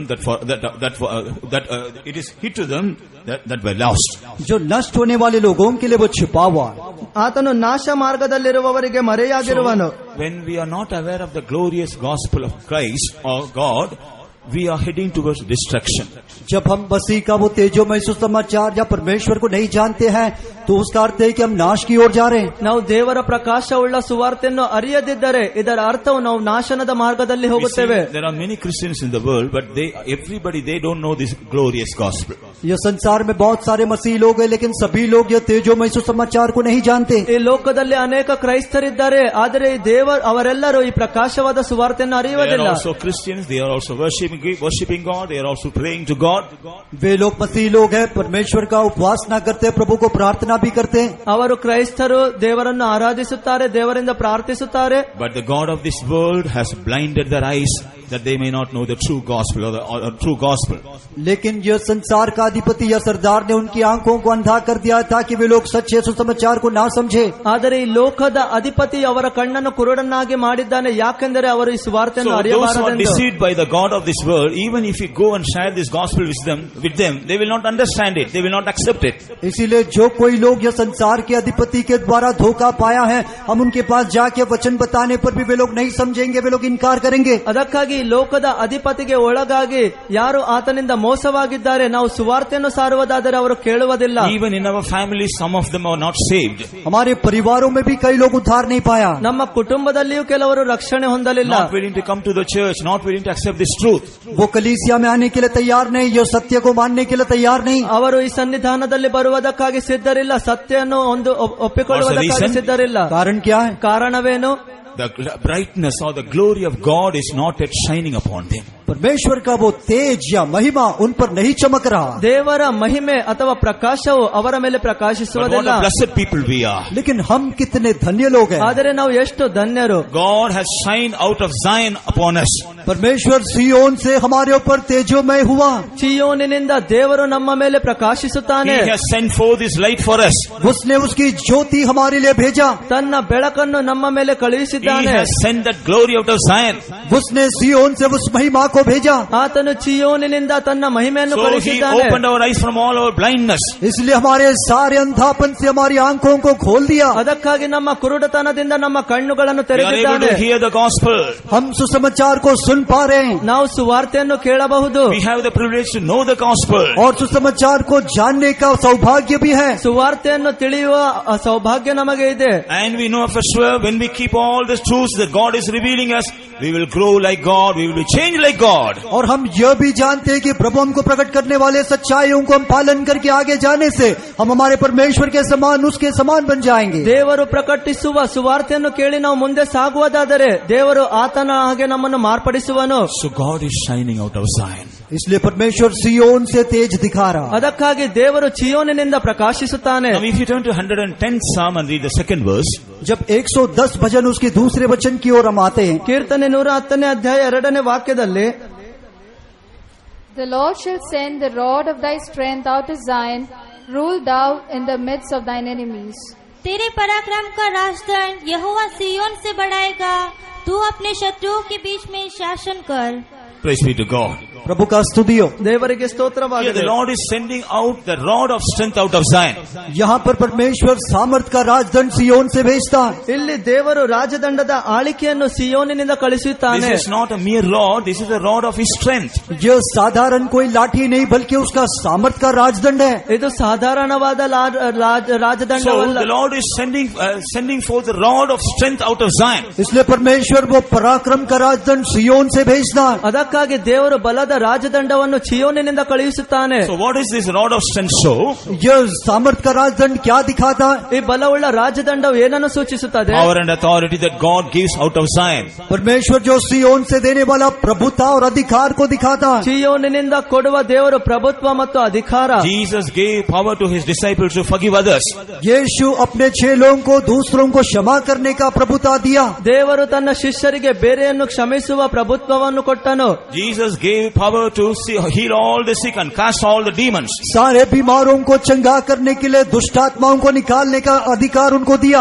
ಎಲ್ಲ ರೋಗಿಗಳನ್ನು ಸ್ವಸ್ಥ ಮಾಡುವ ಮತ್ತು ದೆವ್ವಗಳನ್ನು ಬಿಡಿಸುವ ಅಧಿಕಾರವನ್ನು He ಕೊಟ್ಟನು. said, "You will tread over lions and adders." वो कहता है कि तुम सिंह और जो बिच्छुओं के ऊपर रौंद के जाओगे। ಆತನು ಹೇಳುತ್ತಾನೆ, ನೀನು ಸಿಂಹದ ಮೇಲೆ ಮತ್ತು ಚೇಳುಗಳ ಮಧ್ಯದಲ್ಲಿ ನಡೆದು Even ಹೋಗುವೆ. before His ascension, और उसके स्वर्गारोहण के पहले ऊपर उठाए जाने के पहले ಮತ್ತು ನೀವು ಮೇಲೆ ಹೇಳುವುದಕ್ಕಿಂತ ಮುಂಚೆ He told his disciples, all power and authority in heaven and earth is given to me. वो अपने चेलों से कहा, स्वर्ग और पृथ्वी में सारा अधिकार मुझको दिया गया. ಆತನು ಹೇಳುತ್ತಾನೆ, ಪರಲೋಕದಲ್ಲಿ ಭೂಮಿಯ ಮೇಲೆ ಎಲ್ಲ ಅಧಿಕಾರವನ್ನು ನನಗೆ So it is with ಕೊಡಲಾಗಿದೆ. that authority and power I am sending you. और वही सामर्थ्य और अधिकार के साथ मैं तुम्हें भेजता हूँ. ಅದೇ ಶಕ್ತಿಯ ಮತ್ತು ಅಧಿಕಾರದೊಡನೆ ನಾನು ನಿಮ್ಮನ್ನು You go ಕಳುಹಿಸುತ್ತೇನೆ. and make all nations my disciples.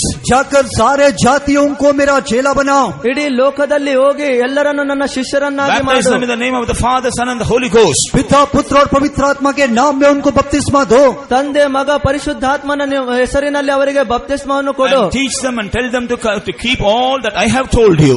और मैंने जो भी तुमको बताया उनको सिखाओ और पालन करने के लिए बोलो. ಮತ್ತು ನಾನು ನಿಮಗೆ ಹೇಳಿದ್ದನ್ನೆಲ್ಲ ಅವರಿಗೆ ಹೇಳಿ ಅದನ್ನು ಪಾಲಿಸುವುದರ ಬಗ್ಗೆ ಕಳುಹಿಸಿರಿ. Praise be to God. प्रभु का स्तुति हो. ದೇವರಿಗೆ God ಸ್ತೋತ್ರವಾಗಲಿ. has given us authority. परमेश्वर ने हमको अधिकार दिया. ದೇವರು ನಮಗೆ ಅಧಿಕಾರವನ್ನು God has given ಕೊಟ್ಟಿದ್ದಾನೆ. us the power. परमेश्वर ने हमको सामर्थ दिया. ದೇವರು ನಮಗೆ ಶಕ್ತಿಯನ್ನು ಕೊಟ್ಟಿದ್ದಾನೆ. He has given us authority to forgive others. दूसरों को क्षमा करने का अधिकार हमको दिया. ಬೇರೆಯವರನ್ನು ಕ್ಷಮಿಸುವುದಕ್ಕ ಅಧಿಕಾರವನ್ನು ನಮಗೆ ಕೊಟ್ಟಿದ್ದಾನೆ. How many of us have used the authority so far? अपने में से कितने लोग उस अधिकार को इस्तेमाल किया है? ಎಷ್ಟು ಜನರು ಆ ಅಧಿಕಾರವನ್ನು ಉಪಯೋಗಿಸಿದ್ದೀರಿ? Are we forgiving others using that authority? हम वो अधिकार के द्वारा दूसरों को क्या क्षमा करते हैं? ನಾವು ಆ ಅಧಿಕಾರದೊಡನೆ ಬೇರೆಯವರನ್ನು ಕ್ಷಮಿಸುತ್ತೇವೆಯೋ? When our brethren speak ill of us, हमारे कई भाई या हमारे बारे में बुराई बोलते हैं.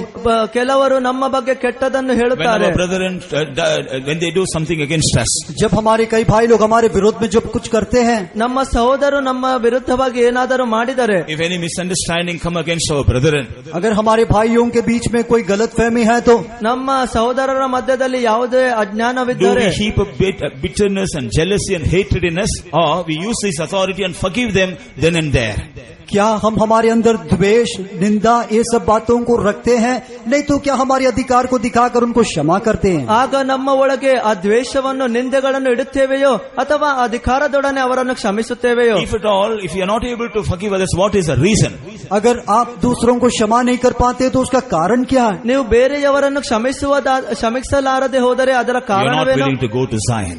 आप सियोन में जाने के लिए नहीं चाहते. ನೀವು ಚಿಯೋನಿನಲ್ಲಿ ಹೋಗಲು You are not ಇಷ್ಟಪಡುವುದಿಲ್ಲ. willing to go to the presence of God. आप प्रभु के सम्मुख में जाने के लिए नहीं चाहते. ನೀವು ದೇವರ ಸನ್ನಿಧಾನದಲ್ಲಿ ಹೋಗಲು You are ಇಷ್ಟಪಡುವುದಿಲ್ಲ. not longing and seeking the presence of God. आप परमेश्वर के सम्मुख को ढूंढते या खोजते नहीं. ನೀವು ದೇವರ ಸನ್ನಿಧಾನವನ್ನು ಹುಡುಕುವುದಿಲ್ಲ. And so we don't have the grace to exercise the authority that God has given us. इसीलिए परमेश्वर हमको दिया वो अधिकार और प्रभुता को हम इस्तेमाल नहीं कर पा रहे. ಅದಕ್ಕಾಗಿ ದೇವರು ಕೊಟ್ಟ ಅಧಿಕಾರವನ್ನು ನಾವು But ಉಪಯೋಗಿಸಲಾಗುವುದಿಲ್ಲ. this morning, लेकिन आज सुबह ಆದರೆ ಈ from ಉದಯದಲ್ಲಿ Zion, the Lord is sending forth the rod of strength for every one of us.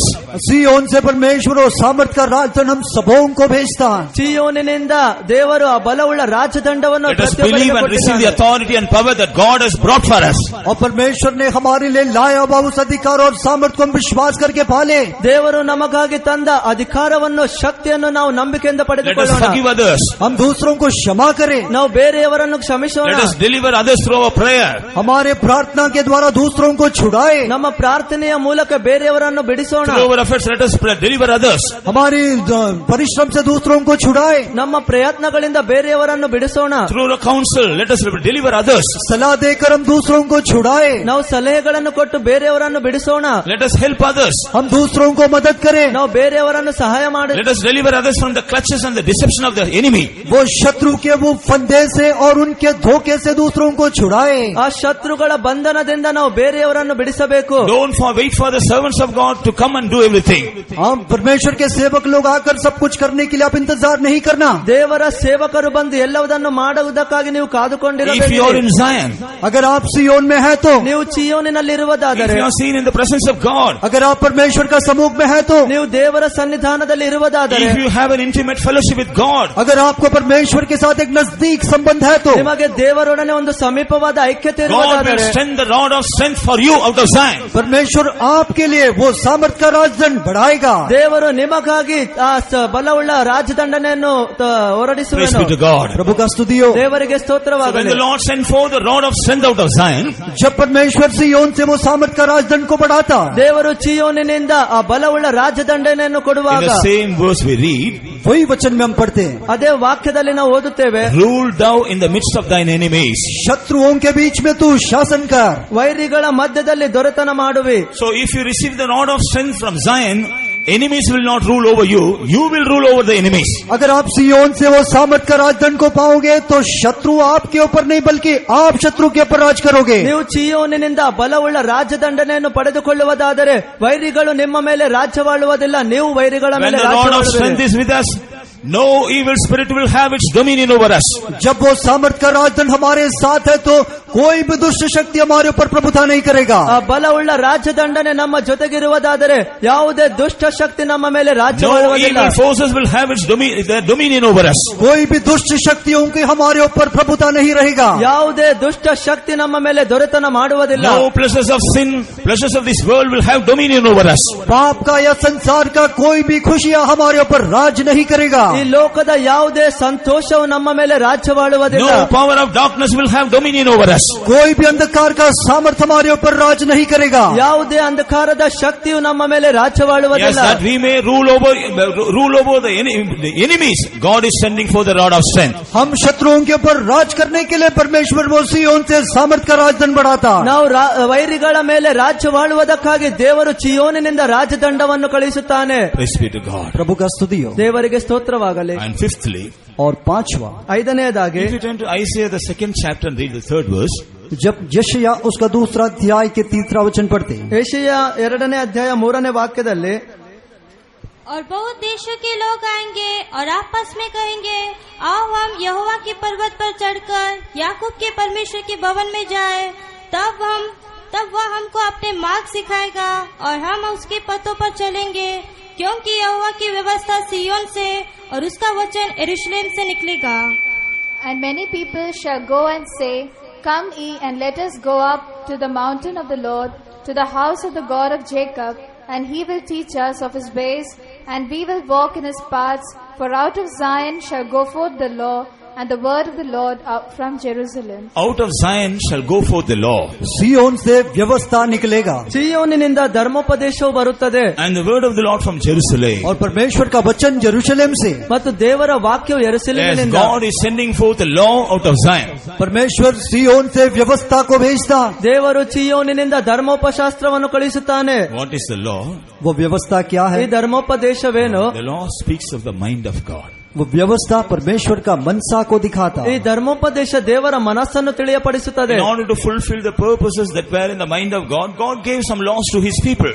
परमेश्वर के मन में जो बातें हैं पूरे करने के लिए परमेश्वर व्यवस्था लोगों को दिया। ದೇವರ ಮನಸ್ಸಿನಲ್ಲಿರುವ ಮಾತನ್ನು ಅರಿಯುವುದಕ್ಕಾಗಿ ದೇವರು ಧರ್ಮೋಪದೇಶವನ್ನು ಕೊಟ್ಟಿದ್ದಾನೆ. So the law is coming out of Zion. और वो व्यवस्था सियोन से निकलता। ಆ ಧರ್ಮೋಪದೇಶವು ಚಿಯೋನಿನಿಂದ ಬರುತ್ತದೆ. When we keep the law and preserve the law, and when we observe the law in our life, जब उस व्यवस्था को हम पाकर हमारे जीवन में पालन करते हैं, ನಾವು ಆ ಧರ್ಮೋಪದೇಶವನ್ನು ಪಡೆದುಕೊಂಡು ಅದನ್ನು ಪಾಲಿಸುವುದರಿಂದ now the law will turn out to be a truth. तो वो व्यवस्था हमको सत्य होके बदलता। ಆ ಧರ್ಮೋಪದೇಶವು ಸತ್ಯವಾಗಿ ಮಾರ್ಪಡುತ್ತದೆ. In the ages past, the Lord sent forth many laws to his saints. और बीते युगों में परमेश्वर अपने संतों को बहुत सारी व्यवस्थाओं को दिया। ಅಂತರಂಗದಲ್ಲಿ ದೇವರು ಅನೇಕ ಧರ್ಮೋಪದೇಶಗಳನ್ನು ತನ್ನ And the ಸೇವಕರಿಗೆ saints of ಕೊಟ್ಟಿದ್ದಾನೆ. God received these laws and they lived out these laws.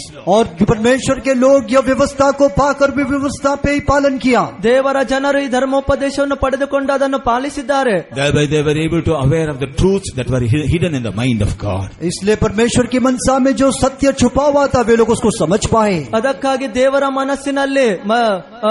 ದೇವರ ಮನಸ್ಸಿನಲ್ಲಿರುವ ಸತ್ಯತೆಯನ್ನು ಅವರು We know ಅರಿತುಕೊಂಡರು. how the Lord revealed the truths to our saints, forefathers. हम जानते हैं कि हमारे पूर्व पिताओं को, पहले के संतों को परमेश्वर ने व्यवस्था कैसे प्रकट किया। ನಮ್ಮ ಪೂರ್ವಜರಿಗೆ ದೇವರು ತನ್ನ ಸತ್ಯತೆಯನ್ನು ಹೇಗೆ ಪ್ರಕಟಿಸಿದ್ದಾನೆಂದು ನಾವು It is ಅರಿವೆವು. through them nowadays we are learning many truths. और इन दिनों में हम भी बहुत सारे वही सत्यों को, सच्चाइयों को पढ़ते हैं। ಮತ್ತು ಈ ದಿನಗಳಲ್ಲಿ ಅದೇ ಸತ್ಯತೆಯನ್ನು ನಾವು ಓದುತ್ತೇವೆ. Before revealing the truth, the Lord revealed many laws to them. वो सत्य को प्रकट करने से पहले उनको बहुत सारे व्यवस्थाओं को देता। ಆ ಸತ್ಯಗಳನ್ನು ಪ್ರಕಟಿಸುವ ಮುಂಚೆ ದೇವರು ಅವರಿಗೆ They kept all ಧರ್ಮೋಪದೇಶವನ್ನು those ಕೊಡ್ತಾನೆ. laws and they lived according to those laws.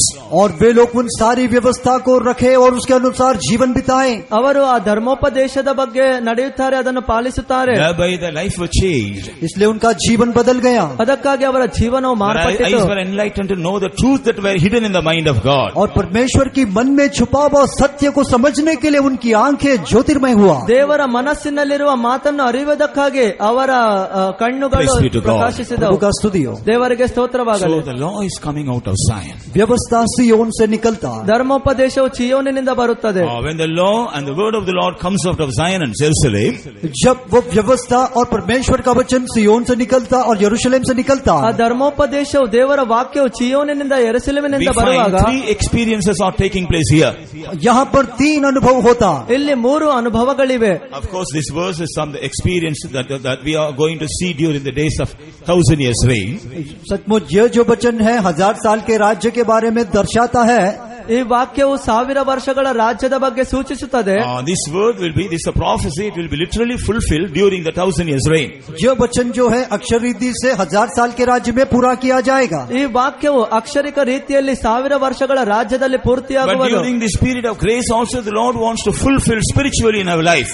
लेकिन जो अनुग्रह के समय में भी परमेश्वर यह वचन आत्मिक तौर से हमारा जीवन में पूरा करने के लिए चाहता है। ಆದರೆ ಈ ಕೃಪೆಯ ಯುಗದಲ್ಲಿ ದೇವರು ಆತ್ಮಿಕ ರೀತಿಯಲ್ಲಿ ವಾಕ್ಯವನ್ನು ಪೂರ್ತಿಸಲು When ಇಷ್ಟಪಡುತ್ತಾನೆ. the law comes out of Zion, जब सियोन से व्यवस्था निकलता, ಚಿಯೋನಿನಿಂದ ಧರ್ಮೋಪದೇಶವು we will ಬರುವಾಗ have a desire to go to the house of the Lord. हमको यहोवा के भवन में जाने के लिए एक आग्रह होगा। ನಾವು ದೇವರ ಸನ್ನಿಧಾನದಲ್ಲಿ ಹೋಗುವ ಇಷ್ಟ ಬರುತ್ತದೆ. People of God, those who are willing to accept the laws of God, they alone will have the desire to go to the house of the Lord. जो परमेश्वर के लोग परमेश्वर की व्यवस्था को मानने के लिए आग्रह रखते हैं, वे लोग ही प्रभु के भवन में जाएंगे। ದೇವರ ಜನರು ದೇವರ ಧರ್ಮೋಪಶಾಸವನ್ನು ಪಾಲಿಸುವುದಕ್ಕಾಗಿ ಇಷ್ಟಪಟ್ಟರೆ ಅವರೇ ದೇವರ ಸನ್ನಿಧಾನದಲ್ಲಿ When we are not ಹೋಗುತ್ತಾರೆ. willing to receive the laws, we will not also have the interest to go to the house of the Lord. अगर व्यवस्था पाने के लिए हमको आग्रह नहीं, तो प्रभु के भवन में जाने के लिए भी आग्रह नहीं रहेगा। ಧರ್ಮೋಪದೇಶವನ್ನು ಪಡೆಯುವುದಕ್ಕಾಗಿ ಇಷ್ಟವಿರದಿದ್ದರೆ ದೇವರ ಸನ್ನಿಧಾನದಲ್ಲಿ ಹೋಗಲು ಇಷ್ಟ ಬರುವುದಿಲ್ಲ. What is the statement of David in 122nd Psalm and in the first verse?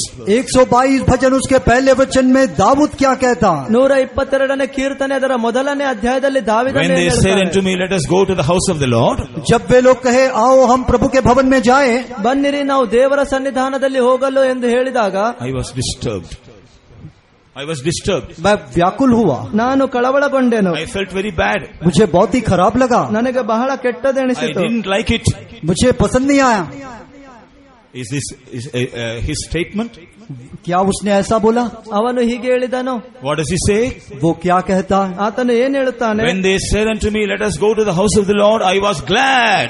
वो कहता है कि जब वे लोग कहे आओ हम प्रभु के भवन में जाए, तो मैं बहुत ही आनंदित हुआ। ಯೆಹೋವನ ಮಂದಿರಕ್ಕೆ ಹೋಗೋಣ ಬಾ ಎಂದು ಕರೆದಾಗ ನಾನು ಸಂತೋಷಿಸಿದೆನು. Dear child of God, are you able to come gladly to the house of the Lord? प्यारे परमेश्वर के बच्चे, क्या खुशी के साथ प्रभु के भवन में आप आ सकते हो? ಪ್ರಿಯ ದೇವರ ಮಕ್ಕಳೇ, ಸಂತೋಷದೊಡನೆ ನೀವು ದೇವರ ಸನ್ನಿಧಾನದಲ್ಲಿ If you ಬರುತ್ತೀರಾ? are willing to receive the laws that comes out of Zion, you will be glad to go to the house of the Lord. अगर सियोन से आने वाली व्यवस्था को पाने के लिए आप तैयार है, तो आप प्रभु के भवन में जाने के लिए तैयार रहोगे। ಚಿಯೋನಿನಿಂದ ಬರುವ ಧರ್ಮೋಪದೇಶವನ್ನು ಪಡೆಯಲು ನೀವು ಸಿದ್ಧವಾಗಿದ್ದರೆ ದೇವರ ಸನ್ನಿಧಾನದಲ್ಲಿ ಹೋಗಲು ಸಿದ್ಧವಾಗುತ್ತೀರಿ. Not only that, secondly, they also will have a desire to know the ways of the Lord.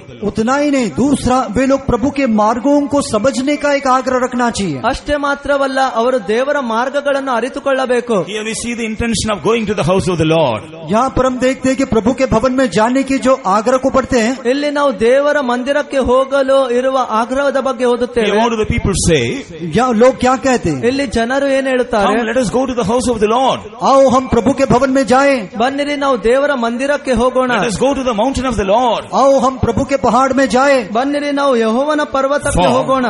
He will teach us His ways.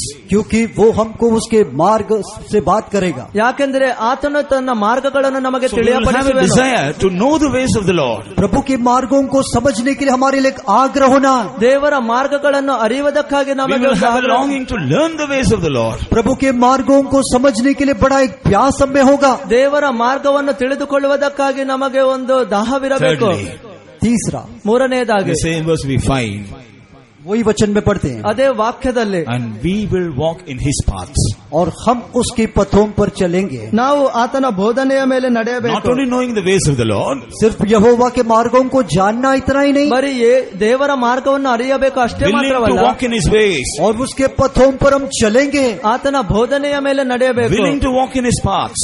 उसके पथों में चलने के लिए आग्रह। ಆತನ ಬೋಧನೆಗಳ ಮೇಲೆ ನಡೆಯಲು Yes, ಇಷ್ಟ. that we may go to the house of the Lord. हाँ, हम प्रभु के भवन में जाएं, ಹೌದು, ನಾವು ದೇವರ ಸನ್ನಿಧಾನದಲ್ಲಿ That we ಹೋಗೋಣ. may know the ways of the Lord. और प्रभु के मार्गों को समझ लें। ದೇವರ ಮಾರ್ಗಗಳನ್ನು that we ಅರಿತುಕೊಳ್ಳೋಣ may walk in His paths. और उसके पथों पर चले। ಆತನ ಬೋಧನೆಯ ಮೇಲೆ God ನಡೆಯೋಣ. is sending the laws out of Zion. इसीलिए परमेश्वर वो व्यवस्था सियोन से भेजता है। ಅದಕ್ಕಾಗಿ ದೇವರು ಚೀಯೋನಿನಿಂದ ಧರ್ಮೋಪದೇಶವನ್ನು If ಕಳಿಸುತ್ತಾನೆ. we truly receive these laws, this will be our experiences. अगर हम सचमुच उस व्यवस्था को पाते हैं तो इन सारे अनुभव हम में होगा। ನಾವು ಆ ಧರ್ಮೋಪದೇಶವನ್ನು ಪಡೆದುಕೊಳ್ಳುವುದಾದರೆ ಈ ಎಲ್ಲ ಅನುಭವಗಳು ನಮಗಿರವು.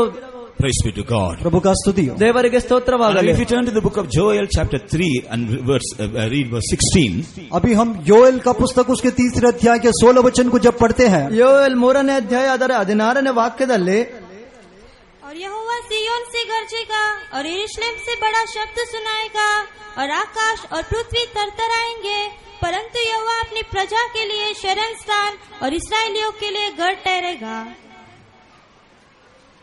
praise be to God. प्रभु का स्तुति हो। ದೇವರಿಗೆ ಸ್ತೋತ್ರವಾಗಲಿ. Here we read, the Lord is roaring out of Zion. यहाँ पर हम पढ़ते हैं कि यहोवा सियोन से गरजता है। ಇಲ್ಲಿ ನಾವು ಓದುತ್ತೇವೆ ಯೆಹೋವನು ಚೀಯೋನಿನಿಂದ ಗರ್ಜಿಸುತ್ತಾನೆ. The Lord is roaring out of Zion. और यहोवा सियोन से गरजता है। ಯೆಹೋವನು ಚೀಯೋನಿನಿಂದ ಗರ್ಜಿಸುತ್ತಾನೆ. When the Lord roars out of Zion, जब परमेश्वर सियोन से गरजता है, ಯೆಹೋವನು ಚೀಯೋನಿನಿಂದ ಗರ್ಜಿಸುವಾಗ what is happening? क्या होता है? ಏನಾಗುತ್ತದೆ? Here we find, when the Lord roars out of Zion, यहाँ पर जब यहोवा सियोन से गरजेगा, ಇಲ್ಲಿ ಯೆಹೋವನು ಚೀಯೋನಿನಿಂದ ಗರ್ಜಿಸುವಾಗ chapter 3 and verse 16, 3 अध्याय के 16 वचन में 3ನೇ ಅಧ್ಯಾಯ 16ನೇ ವಾಕ್ಯದಲ್ಲಿ the Lord will be the hope of His people. परमेश्वर अपनी प्रजा का शरण स्थान होगा। ದೇವರು ತನ್ನ ಜನರಿಗೆ ಆಶ್ರಯವಾಗುತ್ತಾನೆ. The Lord will be the strength of His children. और परमेश्वर अपने लोगों का बल होगा। ಮತ್ತು ದೇವರು ತನ್ನ ಜನರಿಗೆ ಬಲವಾಗುತ್ತಾನೆ. Here, what is the roaring of the Lord show? यहाँ पर परमेश्वर का गरजना क्या दिखाता? ಇಲ್ಲಿ ಯೆಹೋವನ ಗರ್ಜನೆ ಏನನ್ನು ಸೂಚಿಸುತ್ತದೆ? God's rebuking or chastising. परमेश्वर का वो डांटना या ताड़ना। ದೇವರು ನಮಗೆ ಕೊಡುವ ಶಿಕ್ಷೆ ಅದರ ಬಗ್ಗೆ It is ಸೂಚಿಸುತ್ತದೆ. true, we are the children of God. ये बात सच है कि हम परमेश्वर के बच्चे हैं। ನಾವು ದೇವರ ಮಕ್ಕಳಾಗಿದ್ದೇವೆ, We ಇದು have received the ನಿಜವಾಗಿದೆ. Holy Spirit. हम पवित्र आत्मा को पाए, ನಾವು ಪವಿತ್ರಾತ್ಮನನ್ನು We have ಪಡೆದುಕೊಂಡಿದ್ದೇವೆ. many good qualities. हमारे लिए बहुत अच्छे गुण हैं। ನಮಗಾಗಿ ಒಳ್ಳೆಯ ಗುಣಗಳಿವೆ. All these facts are true. ये सारे बात सच है, ಈ ಎಲ್ಲ ಮಾತುಗಳು ನಿಜವಾಗಿವೆ. But many times we also grow wrong. लेकिन कई बार हम भी थोड़ा भीतर हट जाते हैं। ನಾವು ಸಹ ಕೆಲವು ಸಲ ಬೇರೆ ದಾರಿಯಲ್ಲಿ ತಪ್ಪಿ We ಹೋಗುತ್ತೇವೆ. also go astray from the plan of God. हम भी परमेश्वर की योजना से अलग हो जाते हैं। ನಾವು ಸಹ ದೇವರ ಯೋಜನೆಗಳಿಂದ We ಬೇರ್ಪಡುತ್ತೇವೆ. despise the voice of the Lord. हम परमेश्वर की वाणी को तुच्छ जानते हैं। ನಾವು ದೇವರ ಶಬ್ದವನ್ನು ತುಚ್ಛವೆಂದೆಣಿಸುತ್ತೇವೆ. Sometimes we neglect the warnings of the Lord. हम परमेश्वर का चेतावनी को कभी कभी हल्का समझते हैं। ನಾವು ದೇವರ ಶಬ್ದವನ್ನು ಅಲಕ್ಷಿಸುತ್ತೇವೆ. Thereby certain things are happening in our life. इसीलिए हमारे जीवन में कई बातें घटता। ಅದಕ್ಕಾಗಿ ನಮ್ಮ ಜೀವನದಲ್ಲಿ ಅನೇಕ ಸಂದರ್ಭಗಳು ಸಂದರ್ಭಿಸಿವೆ. As the consequences of it, we lose our hope and strength. और उसकी जो वजह से हम हमारी आशा और बल को नष्ट करते हैं। ಅದರ ಮೂಲಕವೇ ನಮ್ಮ ನಿರೀಕ್ಷಣೆಯನ್ನು ಬಲವನ್ನು ಕಡಿಮೆ We begin ಮಾಡುತ್ತದೆ. to shake in our hope. हम हमारे आशा में हिलने लगते हैं। ನಮ್ಮ ನಿರೀಕ್ಷಣೆಯಲ್ಲಿ ನಾವು We ಅಲುಗಾಡುತ್ತೇವೆ. realize we become weak in the presence of God. We become weak in the presence of हम God. परमेश्वर के सम्मुख में कमजोर होते हैं। ನಾವು ದೇವರ ಸನ್ನಿಧಾನದಲ್ಲಿ ಬಲಹೀನರಾಗುತ್ತೇವೆ. It is at that time the Lord roars at us. उस समय परमेश्वर हमको देख के गरजता। ಆಗ ದೇವರು ನಮ್ಮನ್ನು ನೋಡಿ ಗರ್ಜಿಸುತ್ತಾನೆ. We know the roaring of the lion. वो सिंह का जो गरजना हम जानते हैं। ಸಿಂಹವು ಗರ್ಜಿಸುವುದನ್ನು ನಾವು When ಅರಿಯುವೆವು. the lion roars, जब वो सिंह गरजता है, ಸಿಂಹವು ಗರ್ಜಿಸುವಾಗ everybody will tremble. सभी लोग थरथराते हैं। ಎಲ್ಲರೂ ಹೆದರುತ್ತಾರೆ. In the same way, when the Lord roars at us, we need to tremble before Him. वैसे ही जब परमेश्वर गरजता है तो सभी लोग उसके ऊपर थरथराते हैं। ಹಾಗೆಯೇ ಯೆಹೋವನು ಗರ್ಜಿಸುವಾಗ ಎಲ್ಲರೂ ನಡುಗುತ್ತಾರೆ. That's what we read in Isaiah chapter 66 and verse 2. वही हम यशायाह 66वें अध्याय का 2 वचन में पढ़ते हैं। ಅದನ್ನೇ ನಾವು ಯೆಶಾಯ 66ನೇ ಅಧ್ಯಾಯ 2ನೇ ವಾಕ್ಯದಲ್ಲಿ Who will ಓದುತ್ತೇವೆ. tremble at the roaring of the Lord? परमेश्वर की गरजना में कौन थरथराएगा?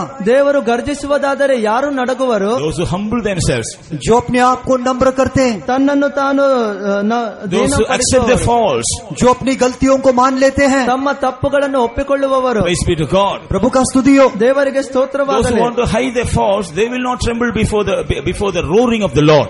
जो अपने गलतियों को छिपाते हैं वे लोग लोग यहोवा के गरजना के सामने थरथराएंगे नहीं। ತಮ್ಮ ತಪ್ಪುಗಳನ್ನು ಮುಚ್ಚಿಡುವವರು ಯೆಹೋವನು ಗರ್ಜಿಸುವಾಗ ಅವರು Those who ನಡುಗುವುದಿಲ್ಲ. want to justify their faults, they will not be trembling when the Lord roars at them. जो लोग अपनी गलतियों के बारे में धर्मी ठहराते रहेंगे, जब प्रभु गरजते समय में वे लोग नहीं कांपेंगे। ಯಾರು ತಮ್ಮ ತಪ್ಪುಗಳ ಬಗ್ಗೆ ನೀತಿವಂತರೆಂದು ತಮ್ಮನ್ನು ಎಣಿಸುವರು, ಯೆಹೋವನು ಗರ್ಜಿಸುವಾಗ ಅವರು ಹೆದರುವುದೇ But here we ನಡುಗುವುದಿಲ್ಲ. see a group of people, those who are trembling before him when the Lord roars at them. लेकिन जहाँ पर एक झुंड के लोग देखते हैं कि जब यहोवा गरजने लगता है तो वे लोग उसके सामने कांपने लगते हैं। ಆದರೆ ಇಲ್ಲಿ ಒಂದು ಗುಂಪಿನ ಜನರನ್ನು ನೋಡುತ್ತೇವೆ, ಯೆಹೋವನು ಗರ್ಜಿಸುವಾಗ ಅವರು ನಡುಗುತ್ತಾರೆ. The Lord is forgiving them and the Lord is delivering them. परमेश्वर उनको क्षमा करता और उनको छुड़ाता। ಯೆಹೋವನು ಅವರನ್ನು ಕ್ಷಮಿಸಿ ಅವರನ್ನು ಬಿಡಿಸುತ್ತಾನೆ. Thereby the Lord becomes the hope. इसीलिए परमेश्वर उनका आशा बनता है ಅದಕ್ಕಾಗಿ ದೇವರು ಅವರಿಗೆ The Lord ನಿರೀಕ್ಷಣೆಯಾಗುತ್ತಾನೆ. again becomes the strength. और परमेश्वर फिर से उनका बल बनता है। ಪುನಃ ದೇವರು ಅವರಿಗೆ ಬಲವಾಗುತ್ತಾನೆ. So the Lord is roaring out of Zion for our sake. इसीलिए परमेश्वर हमारे खातिर सियोन से गरजता है। ಅದಕ್ಕಾಗಿ ದೇವರು ನಮಗಾಗಿ ಚಿಯೋನಿನಿಂದ ಗರ್ಜಿಸುತ್ತಾನೆ. And as we have already read in 134th Psalm and verse 3, जैसे हमने 124 भजन उसके 3रा वचन में पढ़ा, 134ನೇ ಕೀರ್ತನೆ ಅದರ 3ನೇ ವಾಕ್ಯದಲ್ಲಿ the ಓದಿದ Lord is ಪ್ರಕಾರ also blessing us. और परमेश्वर हमको आशीष भी करता। ದೇವರು ನಮಗೆ ಆಶೀರ್ವಾದಿಸುತ್ತಾನೆ.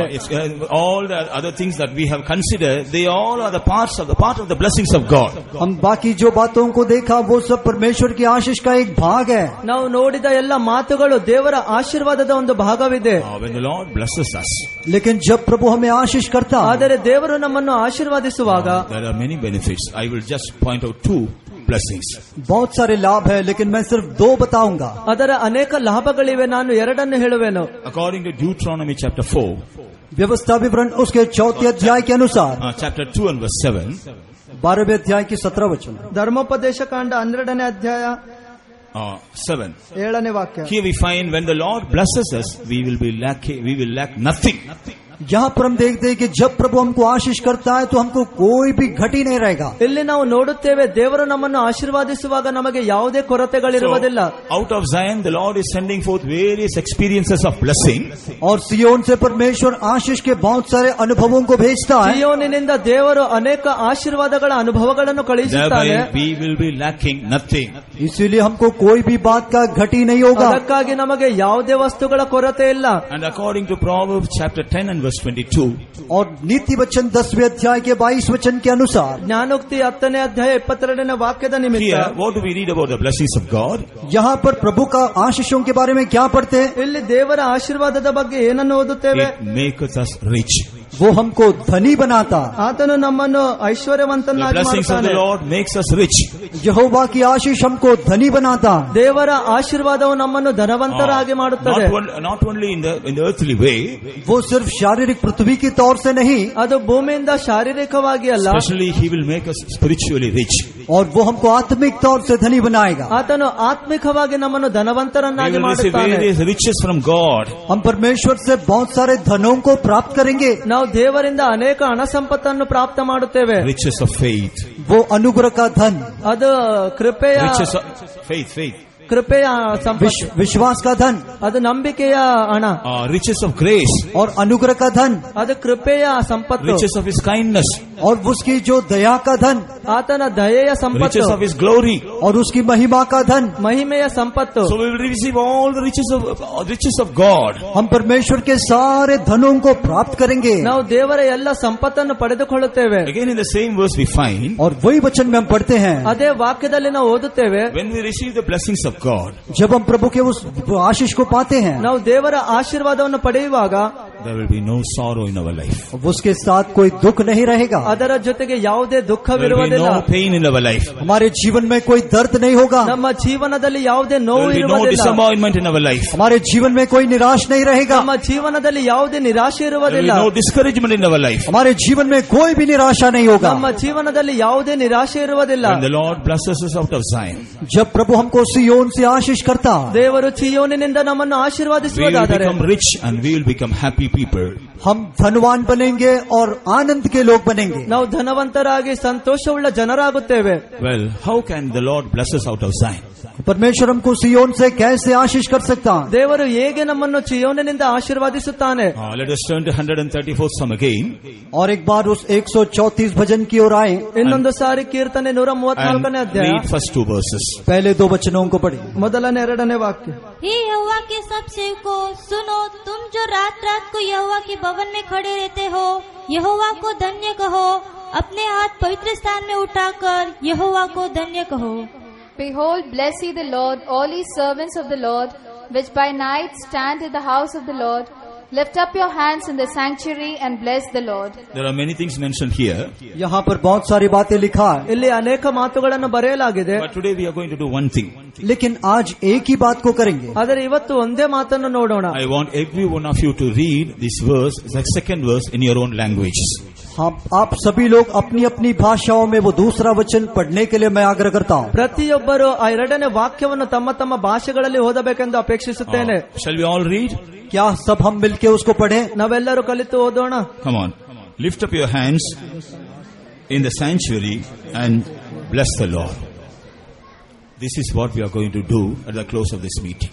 अभी यह सभा के समाप्ति पर हम यही बात को करने वाले हैं. ಈ ಆರಾಧನೆಯ ಕೊನೆಯಲ್ಲಿ ಇದನ್ನೇ ನಾವು ಮಾಡಲಿದ್ದೇವೆ. How many of you want the Lord to bless you out of Zion this morning? सियोन से प्रभु आपको आशीष करने के लिए आज कितने लोग चाहते हैं? ಈ ಉದಯದಲ್ಲಿ ದೇವರು ಚೀಯೋನಿನಿಂದ ಆಶೀರ್ವಾದಿಸಬೇಕೆಂದು ಎಷ್ಟು ಜನರು ಇಷ್ಟಪಡುತ್ತೀರಿ? We have to lift up our hands towards the sanctuary of the Lord and we have to bless the Lord. और हम हमारे हाथ प्रभु के पवित्र स्थान की ओर उठाकर उसको धन्य कहना. ನಾವು ನಮ್ಮ ಕೈಗಳನ್ನು ಆ ಮಹಾಪರಿಶುದ್ಧ ಸ್ಥಳದ ಕಡೆಗೆ ಎತ್ತಿ ಯೆಹೋವನನ್ನು ಕೊಂಡಾಡಬೇಕು. Close your Bibles. अपनी शास्त्रों को बंद करें. ನಿಮ್ಮ ಶಾಸ್ತ್ರಗಳನ್ನು ಮುಚ್ಚಿರಿ. All those who want to receive the blessings out of Zion, will you please stand up? जो कोई लोग सियोन से आशीष को पाने के लिए चाहते हैं, कृपया आप खड़े हो जाइए. ಚೀಯೋನಿನಿಂದ ಆಶೀರ್ವಾದಗಳನ್ನು ಪಡೆಯುವವರೆಲ್ಲರೂ ಎದ್ದು ನಿಲ್ಲಿರಿ. Now we are going to lift up our hands towards the sanctuary of the Lord and we are going to praise Him. अभी हम हमारे हाथ उसके पवित्र स्थान की ओर उठाकर हम उसको धन्य या स्तुति करेंगे. ಈಗ ನಮ್ಮ ಕೈಗಳನ್ನು ಆ ಮಹಾಪರಿಶುದ್ಧ ಸ್ಥಳದ ಕಡೆಗೆ ಎತ್ತಿ ಯೆಹೋವನನ್ನು As you ಕೊಂಡಾಡಲಿದ್ದೇವೆ. keep on praising God, जैसे हम प्रभु का स्तुति करते जाएंगे, ಹೇಗೆ ನಾವು ದೇವರನ್ನು ಸ್ತುತಿಸುವ you will see how the blessings proceed out of Zion to come upon you.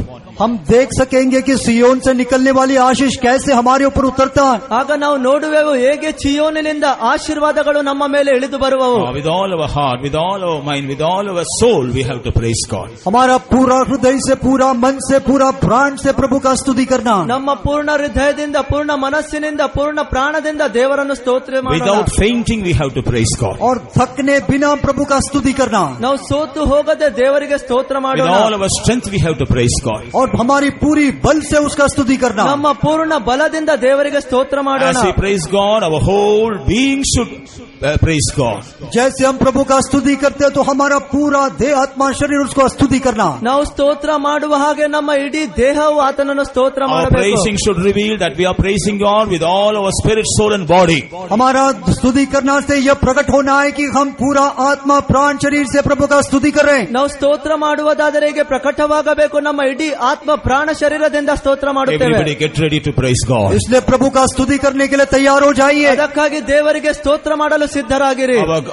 Our God is waiting for us to bless us from Zion. हमारा परमेश्वर हमको सियोन से आशीष करने के लिए वो इंतजार कर रहा है. ದೇವರು ಚೀಯೋನಿನಿಂದ ಆಶೀರ್ವಾದಿಸುವುದಕ್ಕಾಗಿ Already ಕಾದುಕೊಂಡಿದ್ದಾನೆ. He has brought us to Zion through the Spirit. और आत्मा के द्वारा हमको उसने सियोन में ले आया.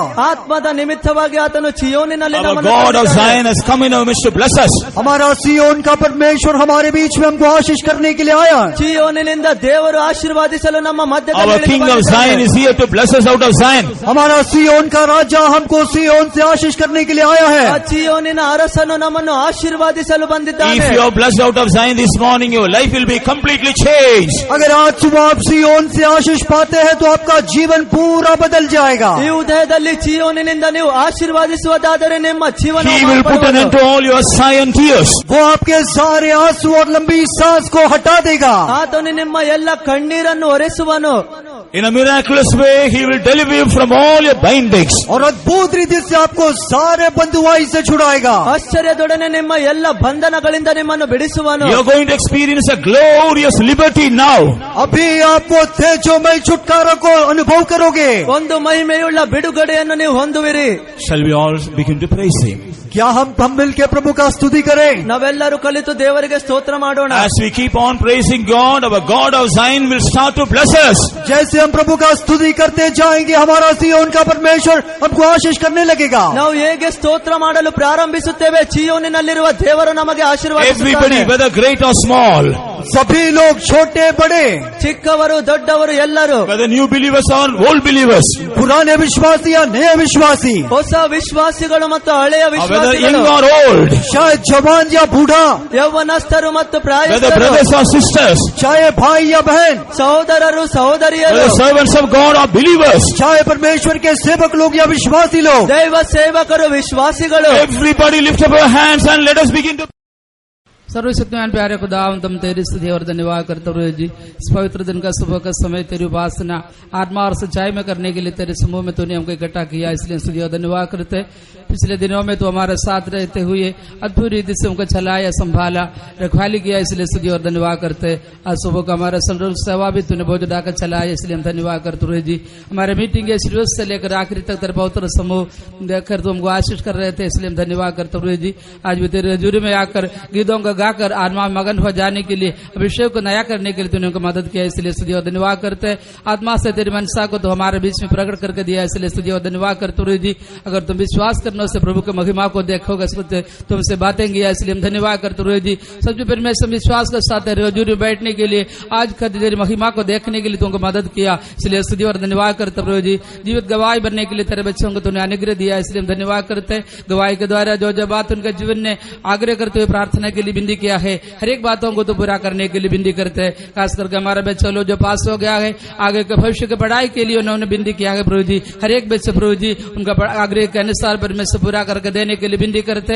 और आदमी जीवन में भी उन्नति पाते हुए परमेश्वर के सन्निधान में ये लोग दिखाई देने के लिए कृपा देना चाहिए. कलीसिया के लिए लोग आशीष होकर दिखाई देने के लिए तो मदद करने के लिए हम धन्यवाद करते प्रभु जी. सारे रुकावटों को दूर करते हुए हमारा विश्वास लोग और नया लोग भी तेरे हजूरी में आने के लिए तूने मदद किया, इसलिए हम धन्यवाद करते प्रभु जी. और प्रभु तेरे उनके साथ प्रभु तेरे दास का दो बातें की, इसलिए धन्यवाद करते.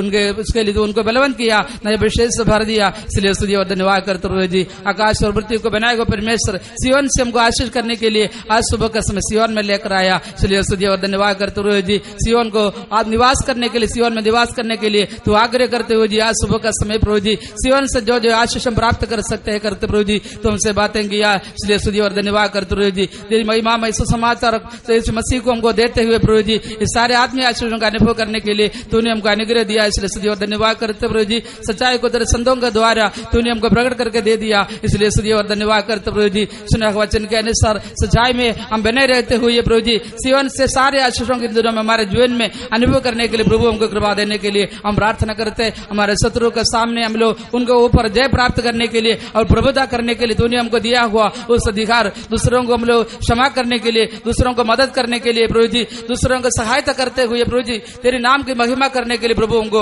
अनुग्रह देने के लिए हम प्रार्थना करते हुए जी. हालेलुया. सबसे पहले सियोन से उपदेश और यरूशलेम से परमेश्वर का वचन निकलते हैं. तेरे उपदेश सियोन से प्रभु जी निकलकर परमेश्वर का वचन हम सुनने के लिए प्रभु हमको कृपा दिया, इसलिए स्तुति और धन्यवाद करते प्रभु जी. जो सौंदर्य का पूर्णता, जो सौंदर्य का पूर्णता सियोन से प्रभु जी आज सुबह का समय प्रभु जी तुम्हारे बीच में आकर तुमको बलवंत किया, शक्ति दिया, सामर्थ दिया, इसलिए स्तुति और धन्यवाद करते. कई दुख के साथ, कई मुसीबत के साथ, कई समस्याओं के साथ प्रभु जी नाराज होकर तेरे हजूरी में आए लोगों को तूने बलवंत किया, आशा दिलाया, इसलिए स्तुति और धन्यवाद करते. उनका जीवन में विश्वास को उत्पन्न किया, इसलिए स्तुति और धन्यवाद करते हुए जी. सच परमेश्वर हम तेरी ओर देखते हुए पवित्र सिंहासन की ओर हम लोग देखते हुए जब हमारे हाथों को उठाकर हम धन्यवाद किया तो हमसे बातें किया, इसलिए स्तुति और धन्यवाद करते हुए जी. तो नया विषय से हमको भर दिया, सियोन का विषय तुमको दे दिया, इसलिए स्तुति और धन्यवाद करते. डरो मत, छोटा झुंडो, तेरे परमेश्वर देश को तुम देने के लिए प्रसन्न हुआ है. सच में हमारे पिता परमेश्वर का का प्रसन्नता को इन दिनों में हम प्राप्त करते हुए हम आगे जीवन बिताने के लिए, हम देश के लिए, हम औरों के लिए, बहुत सारे लोगों के लिए, नाश होने लोगों के लिए एक आशीष का कारण बनकर जीवन बिताकर जल्द आने वाला यीशु मसीह को बादलों में मिलने के लिए तुमको तैयार करने के लिए विनती करते हैं। रोजान जिस समय और एक बार इसके लिए तेरे पवित्र हाथों में सौंप देते हैं, यीशु के नाम से हम मांगते हैं। Amen. Lord, our Heavenly Father, we praising and thank the Lord for the blessed time the Lord has given us. Praise God. Lord, really, you have come in the midst of us with all your majesty and honor, and thou hast revived us. We praising and thank thee, hallelujah. From the beginning of the service, even now, the Spirit of God was working mightily in the midst of us. We praising and thank thee. Surely, thou hast done a definite work among us, Lord. We came in the presence of God with a weak body, but now we are all revived and we are strengthened through the word of God and through the Spirit of the Lord. We praising and thank thee, hallelujah. Lord, we are quite unworthy to have all these blessings, but only by the mercy of God and the grace of God only, hallelujah. We are nothing, Lord. We are nothing, Lord, hallelujah. The excellence of the power of God has, oh Lord, has given us another body. That's why, our Lord, we revive, we praise you and thank you, hallelujah. And not only that, by the grace of God, with the grace of God, thou hast brought the servant of God in the midst of us, Lord, and using mightily for his glory. Oh, you have revealed the counsel of God from the throne above to thy servant. We praising and thank you, hallelujah. What are the needful things the Lord has given us, hallelujah. We all were sung to the word of God also. We praising and thank you, hallelujah. And the coming days also, God must anoint the servant with the double portion of anointing and use him mightily for your glory. We praising and thank you, hallelujah. Lord, wherever we go, the presence of God must be with us, Lord. Once again, we commit our body, spirit, and soul in the presence of God, and bless us abundantly. And you have to prepare each and every word through thy soon coming, Lord. In Jesus' precious name we ask thee, Father. Amen. Now may the grace of our Lord and Savior Jesus Christ, the love of God, and the sweet fellowship of the Holy Spirit rest and abide with us until Jesus returns in glory. Amen.